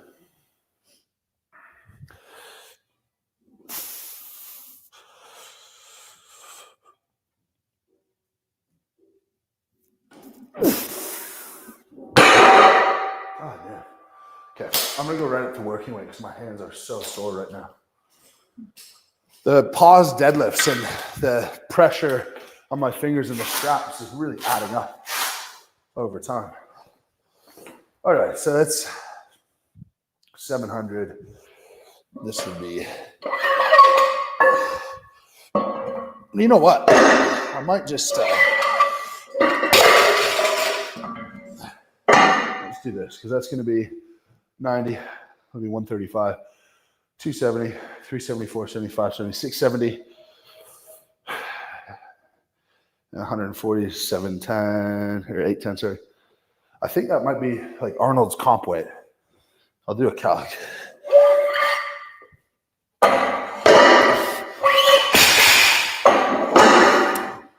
Got some super chats coming in. This one's from B Klops. 2-parter. What belt position do you like and why? And which soft belt is that? So the belt position that I like depends on the event. If it's deadlift, squats, anything static, it's right on my belly button. If it's a log press, an axle press, something where I'm going to have something on my body, I put it as low as possible, like almost on the top of my pelvis, and then on my mid back. So it's like got a diagonal. That way they can sort of push up a bit of stomach. There's a place for the bar to rest on. So those are the 2 positions. The soft belts I have is the one that I just launched with Cerberus literally today. It's available for pre-order, and it is, in my opinion, the #1 soft belt that's ever been made, and I've worn every single one. We went through about 5 iterations where I was trying to describe to them the feeling that I wanted, and over time we got there. It's been, I would estimate, 8 months in the making of back and forth with different things and different products and different variations, different samples to be able to get this perfect. All right, 645s, 400-pound plates, 140 super big plates. Okay, cool. Comp weight for the Arnold. It's a little bit heavier than I'm supposed to go. And my hands are sore, so I am actually not sure if I'm going to be able to do this right now. But that doesn't stop us from trying. Right, Leash? Yep. It's all Jace's fault with that 5-second hold, all those memberships. It's interesting. So it's actually a reasonable measure of sympathetic fatigue, your grip strength, and that variation on a day-to-day basis, because that's sort of the first thing that often goes. So for those who compete, if you're in prep and you notice that your grip isn't where you want it to be, sometimes that's an indication of a problem. Of course, you might just not be strong enough. But if you're close and you feel fatigued, after a few days rest leading into a show, your grip will improve tremendously. Also, it's one of those things that the excitement on the day contributes a lot. And so it's not so cut and dry. Like I say, for deadlifts, you're very unlikely to pull something out of your ass on deadlifts.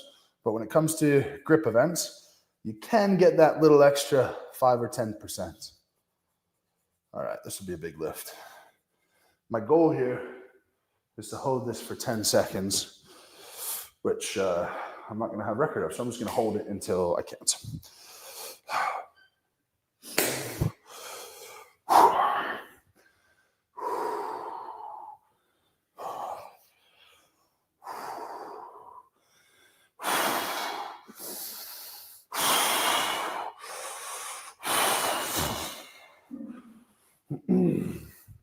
This would actually leash. Let's get there for a short form as well. Okay, yeah. Okay, come on.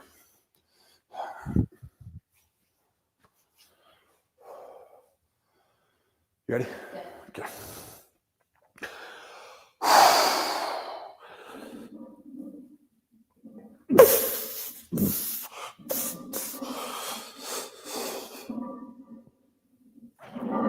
Oh, let me get some chalk.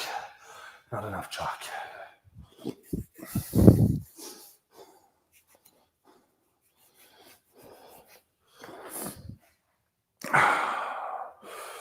Oh, it's so sore.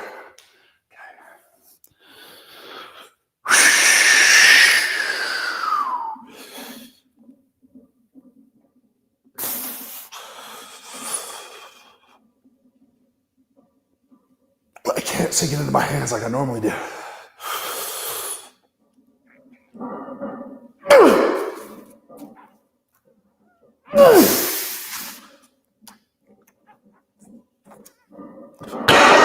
Boom!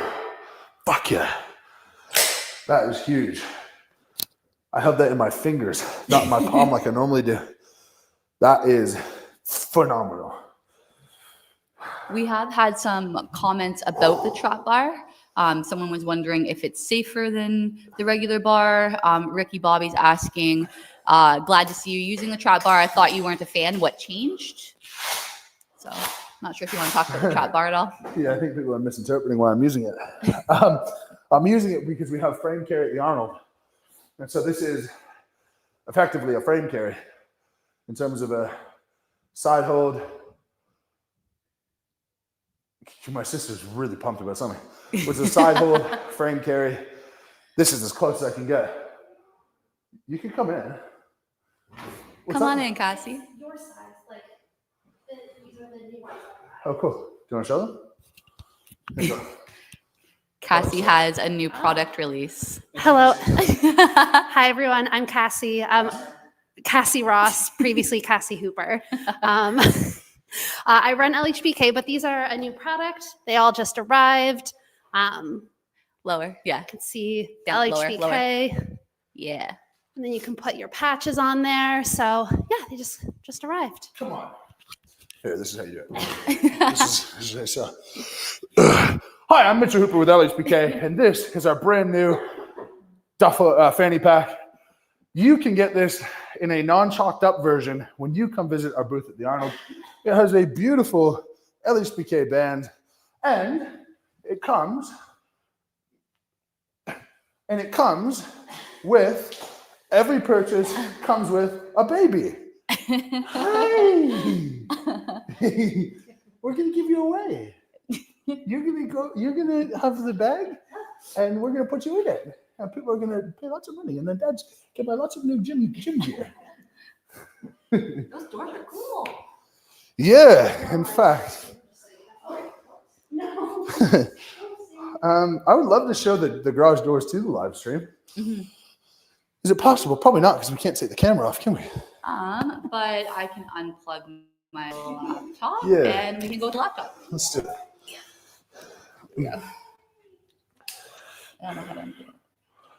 All right. I got these gym doors done, and we're going to have a full gym tour soon involving these after I get a whole bunch of new stuff in from Rogue.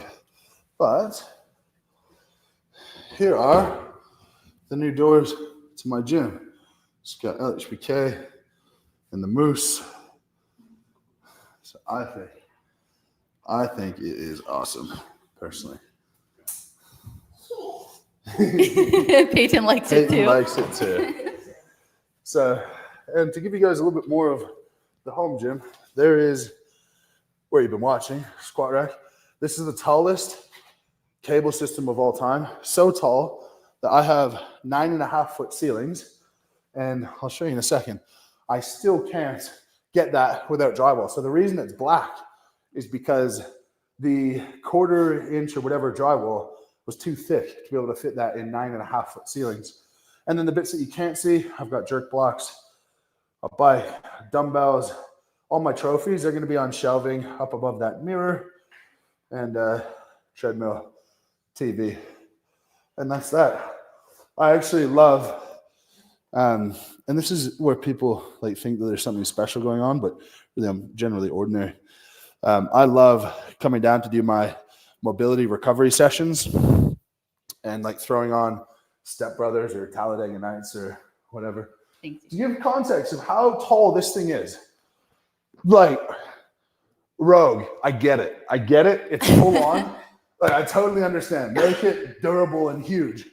But like, we're talking like an 8-foot crossbar. And if the cable here is all the way at the top, like what cable have you ever seen that will go that tall? I'm 6'3". I'm probably reaching up to about 8 feet here. Anyway, insane. I feel like it's almost tall enough for me.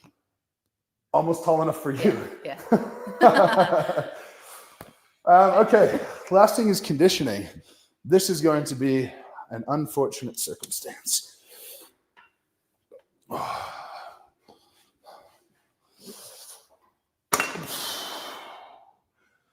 chuck my cross trainers back on. How are people enjoying this? Let me dive back into the comments here. Yeah. We went on a little tour. How many people do we have on right now? 615. Nice. Over 600 still. Mm-hmm. Well, y'all are going to see some pain in a second. Yeah. Thank you. 10 minutes.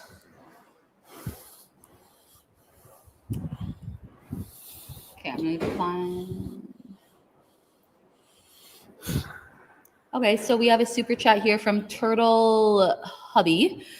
Finally made it. What are the top 3 blessings that came with becoming a parent?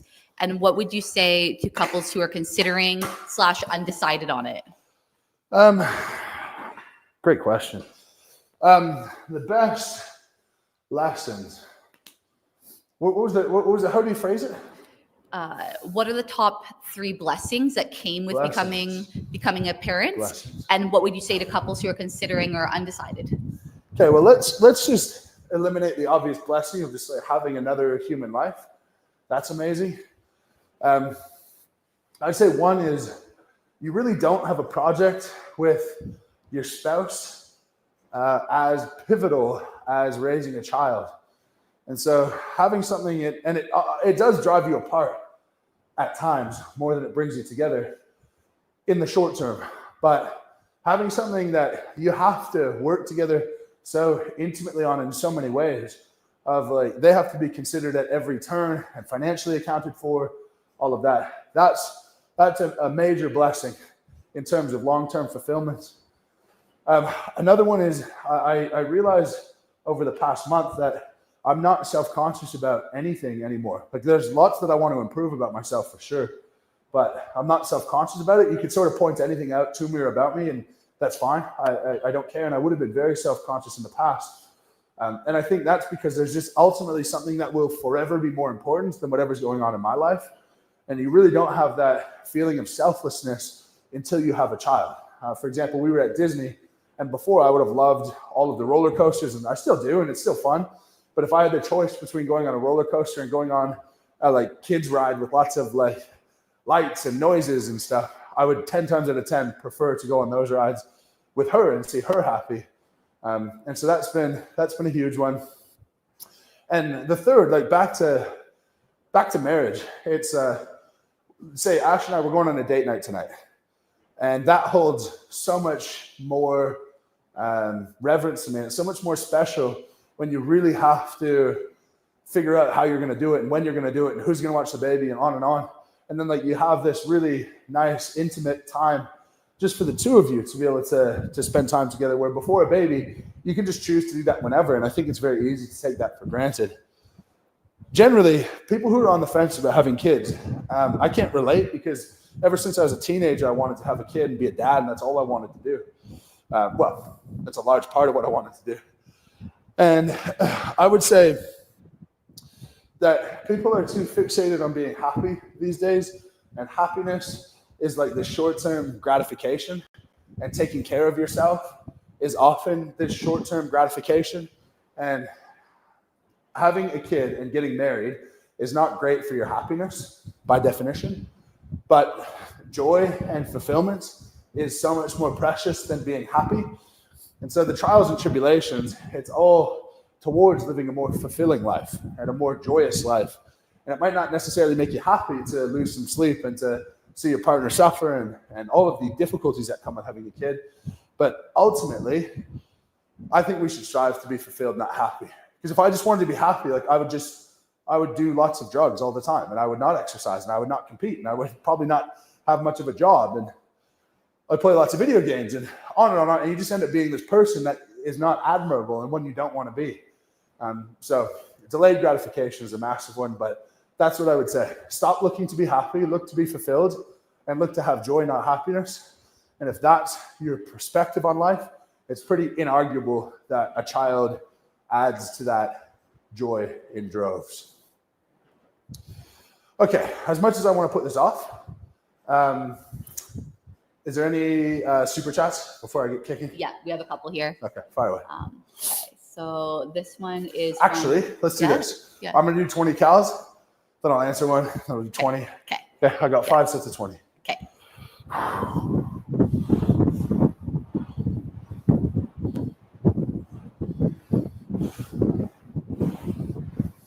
Just waiting for it to tick over.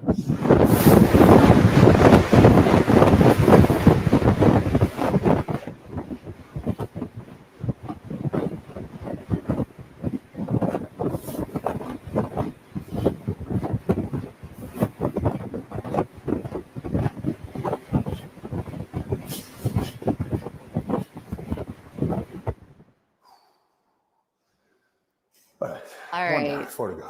Super chat here from Paul. What sport/discipline do you reckon is the ultimate hybrid pursuits? Most balanced strength, speed, endurance, coordination, explosiveness. CrossFit. Yeah, easy answer for me. Cool. They are unbelievably unappreciated athletes because they're in a niche and because it requires explanation and understanding of how it's very hard to both deadlift 600 and run 10 kilometers. But they are the experts at that.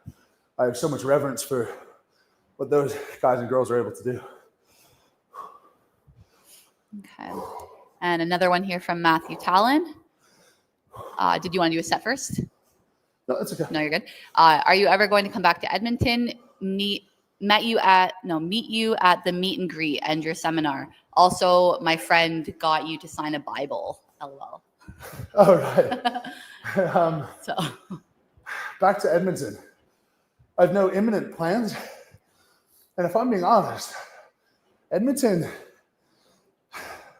it was not the best place I've ever been in Canada. That's for sure. It's they really struggle with homelessness out there, like to a degree that I really haven't seen in many places.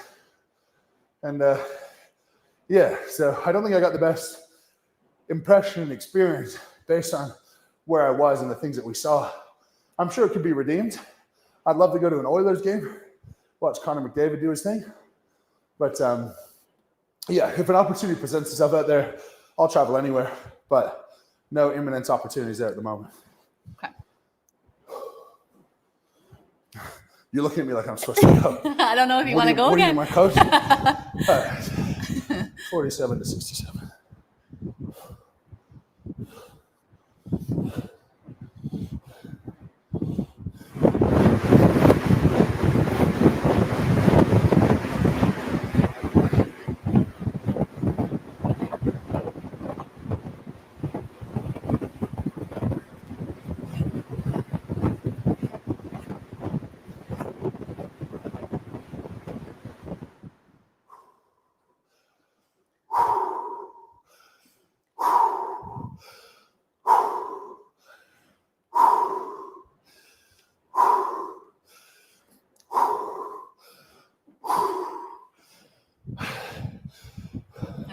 So super chat from CJ. What do you think of myo reps only training, or would you recommend someone doing it? Can it be just as effective as normal training? Depends on the goal. It's not good for strength, but it's good for hypertrophy. So if your only goal is hypertrophy, then sure. But risk is, if you go too far down the hypertrophy rabbit hole and you make good progress and you try to go back to strength, it can be very difficult for your soft tissues to catch up, in which case you leave yourself predisposed to injury. So my reps are fine. They're good. They're great for what they're great for.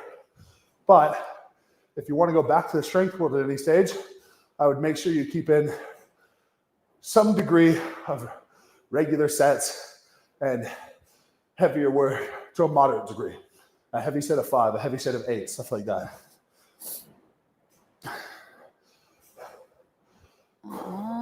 Tom O'Fay is wondering, can you find your 20 cal max bike sprint? Can I? Yeah. Well, I can right now. Let's see. So I'll leave that up there. Do you want to come record this for socials? Yeah. This would be a good one. Because I got challenged this by Jason Hopper. No, here. Actually, I'll introduce here and then come around and film the screen. Let me just get this set up properly.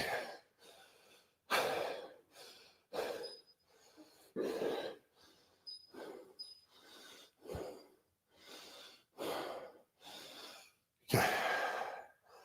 Oh no.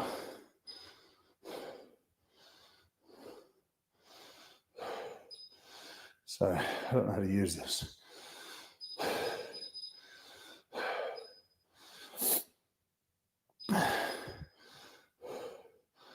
Okay. I'm Mitchell Hooper. This is the Road 20 cal challenge. Let's see if you can beat it. Cool. Swing around. As soon as I hit enter, my elbow's coming back. Okay. Do it from right here. Okay. You ready? Yeah. I'm gonna come back here. I'm gonna bump you. Yeah. Yeah. You got it? Yeah.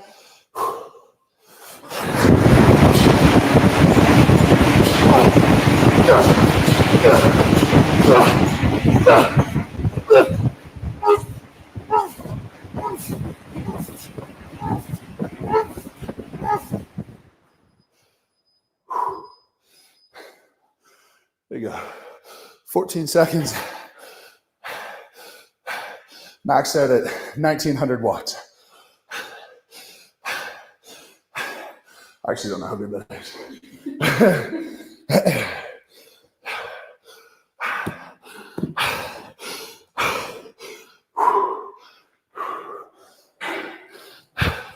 Let me see if there are any other super chats here that we might have missed. I've got 2 more still. Yeah, okay.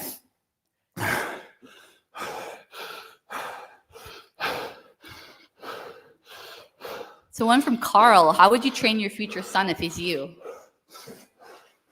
I would tell him to do everything that he loves. Move in some way and don't worry about what comes of it. And maybe something special will come. And maybe it won't. But you just love the process. I actually don't care if my son wants to be a strongman, a gymnast, a firefighter, whatever. Contribute to the world in some way and move your body in some way. And that's it. You don't have to be rich. You don't have to be a pro athlete. You don't have to do anything but try to be a good person.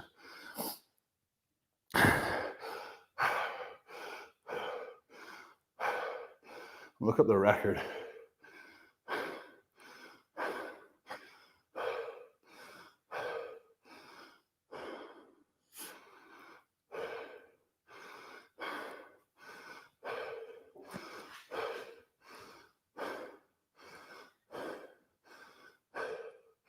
I can't find it.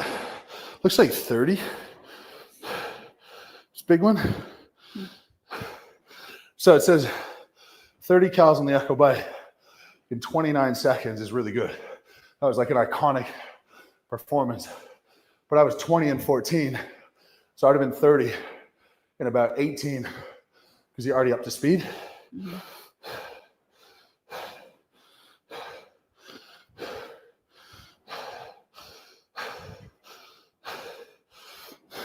We have Kyle wondering what type of bike that is. What's that? What type of bike?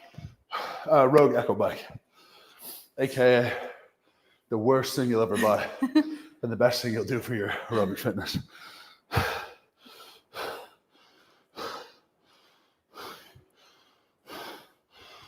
And then another one from Turtle Hubby. If your child has a large passion in a specific sport or field, but you can see that there is little potential career-wise, would you continue to support? Yeah. Up until they're an adult, for sure. But one second, I'm just texting Justin Medeiros, one fittest man on earth, a couple of times.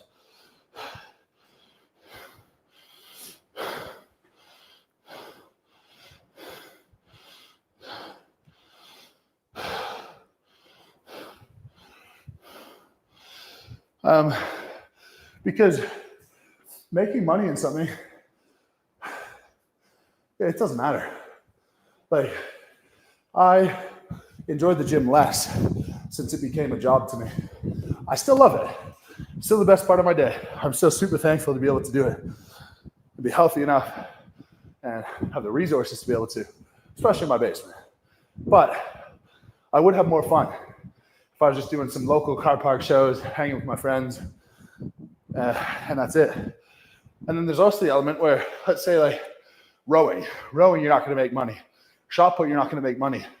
But it can get you into school. It can get you an education. It can get you a scholarship. I did my undergraduate in human kinetics, and my average coming out of high school was like mid-70s. And to get into that program, you needed high 80s. And I got in because of a connection with the football team. And in high school, I graduated with, say, 75, 76, 77, something like that, average. Undergrad, I averaged mid-80s. Master's degree, I averaged low 90s. And so, you know, it got me in the door when maybe I didn't have the care as much in high school, but I still had the intelligence to be able to thrive. It got me in the door, and if not for sports, I wouldn't have a university education, and who knows what my life would be right now. Because the only reason I started Strongman is based off of changing career paths and getting higher education. So this probably wouldn't be a thing if not for that. At the same time, though, I have little reverence for university. It just happened to benefit me personally. Goodness gracious. All right.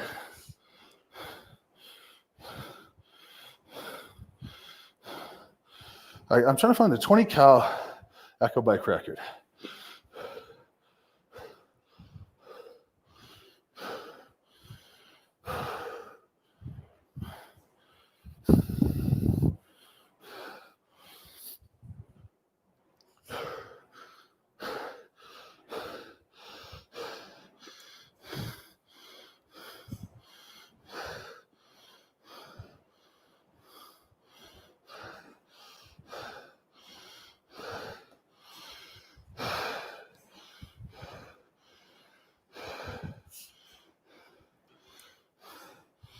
He's a guy who says he's the world's fastest 20 cal, but it definitely wasn't. Anyway, I got 14 seconds. I think more interesting, 1900 watts. That's something we could find. Peak watts.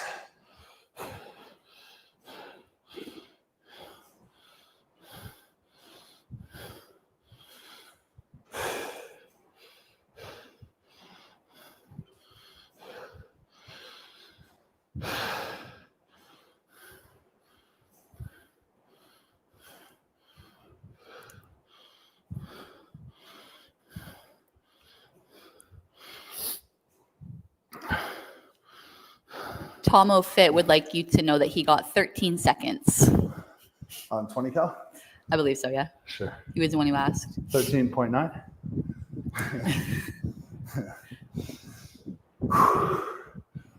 I don't know. I wonder if I was fresh, not after deadlifts. You're training. We'll have to try it again. Deadlifts. Did you want another super chat? I'll do 20 cals on that one. 14 to 34.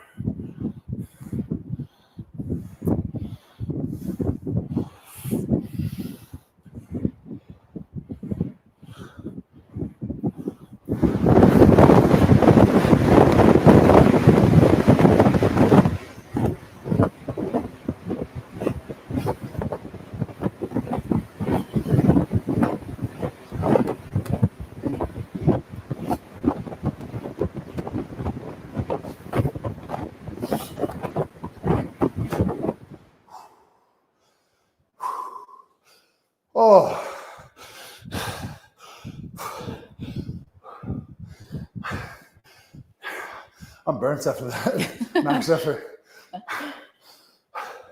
All right, keep going. Okay. So super chat from Lucas. I'm 14 years old, 65 kilograms. Bench 70 kilograms for 5. Deadlift 92 kilograms for 10. I would like to maximize progression and want to ask the strongest man what you would suggest. Maximize progression. Give me the circumstance again. So bench 70 kilograms for 5. Yeah. Deadlift 92 for 10. Yeah. Okay, so this person's probably early in their strength career. Yeah, 14 years old. Okay, gotcha. At 14, most of what you're going to be building is a level of awareness, how to move your body, not necessarily stacking on muscle. That's not going to happen until you hit puberty. And that doesn't end in terms of muscle development until you're somewhere between 22 and 24, depending on your genetics. And so you've got a 10-year runway. So I'd say the biggest thing is be patient, make slow, steady improvements, focus on eating well, living a healthy lifestyle. Don't get sucked into the drugs and drinking, blah, blah, blah. You will a little bit, but probably we all do. Shame. But yeah, that's it. I mean, in 10 years, you think about adding 20 kilos to your deadlift every year. In 10 years' time, you're pulling 300 kilos. And that's a very, very slow progression. So just zoom out. Don't get impatient. Love what you're doing and take your time doing it. Find some friends who want to do the same thing. Make it a social thing. Build some interpersonal skills. Go to some shows. Get stuck into the community and love it that little bit more every time you do it. All right. I got one more.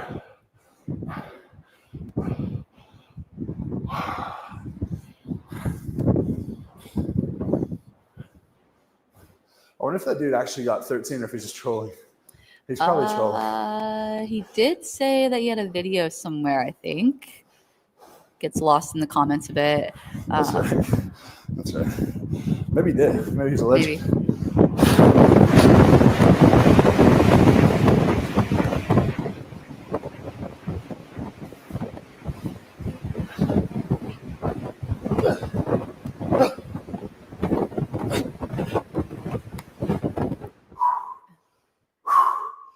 Oh. Tomo says he's not trolling. I believe him. Look good on you, man. I'll have to have a redo one day.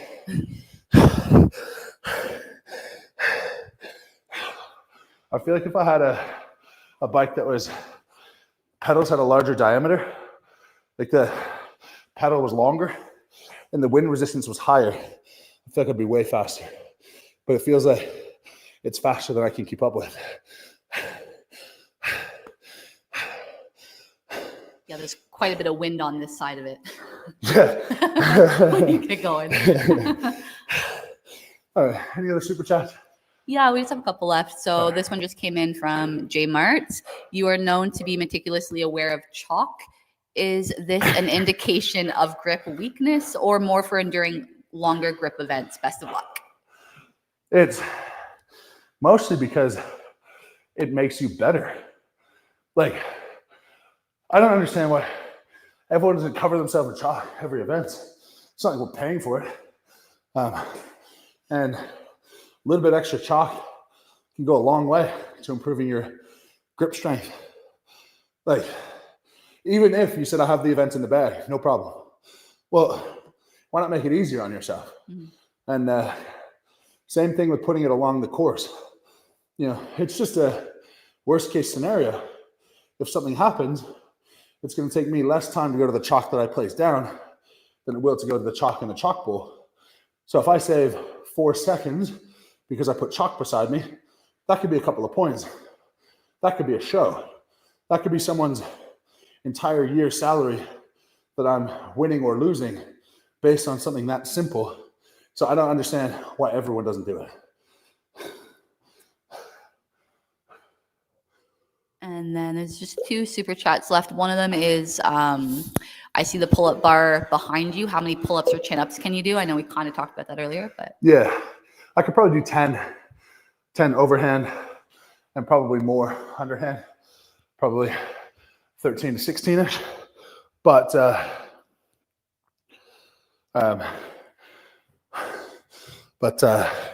protect my bicep. So then we had one from Jace Loves Strength, just saying the boss says I gotta get back to work. Stay safe, lift heavy, be kind. So he was just kind of getting out of there. And then one just came in from Maya. I just finished your powerlifting peak program and had great results. Amazing. What would you recommend I do afterwards? Is repeating the program bad? This is from Leo. It's not bad per se, but after 12 weeks of one objective, it's probably good to switch to a different objective. So a bit of volume training, muscle building. I've got plenty of options on the side if you enjoyed that structure and you want to stick with that. And I would say if you're 12 weeks of powerlifting style, 12 weeks of bodybuilding style, that's a really good method for long-term progression to periodize yourself well to avoid injury. That being said, even if you took a handful of weeks to just do a higher volume training style, continue to work hard, give your sympathetic nervous system a break, then you should be good to go. And then one just came in, Dalton Mason. Hey, Mitch, see you in a couple weeks. Yeah, And then Dalton, that's we'll it catch you at for- the Arnold, mate. We'll catch you at the Arnold. And And I'm that's sure I'll catch a lot more of you at the Arnold. Thank you everyone for watching. That's full deadlift stream. Hope you enjoyed. If you haven't liked the video already, very easy for you to do. Helps the video get out to more people. And if you haven't subscribed to the channel, please go ahead and do that. Plenty of videos to come. We're posting 5 days a week right now. Thank you very much for watching. Lift heavy, be kind, and we'll see you tomorrow.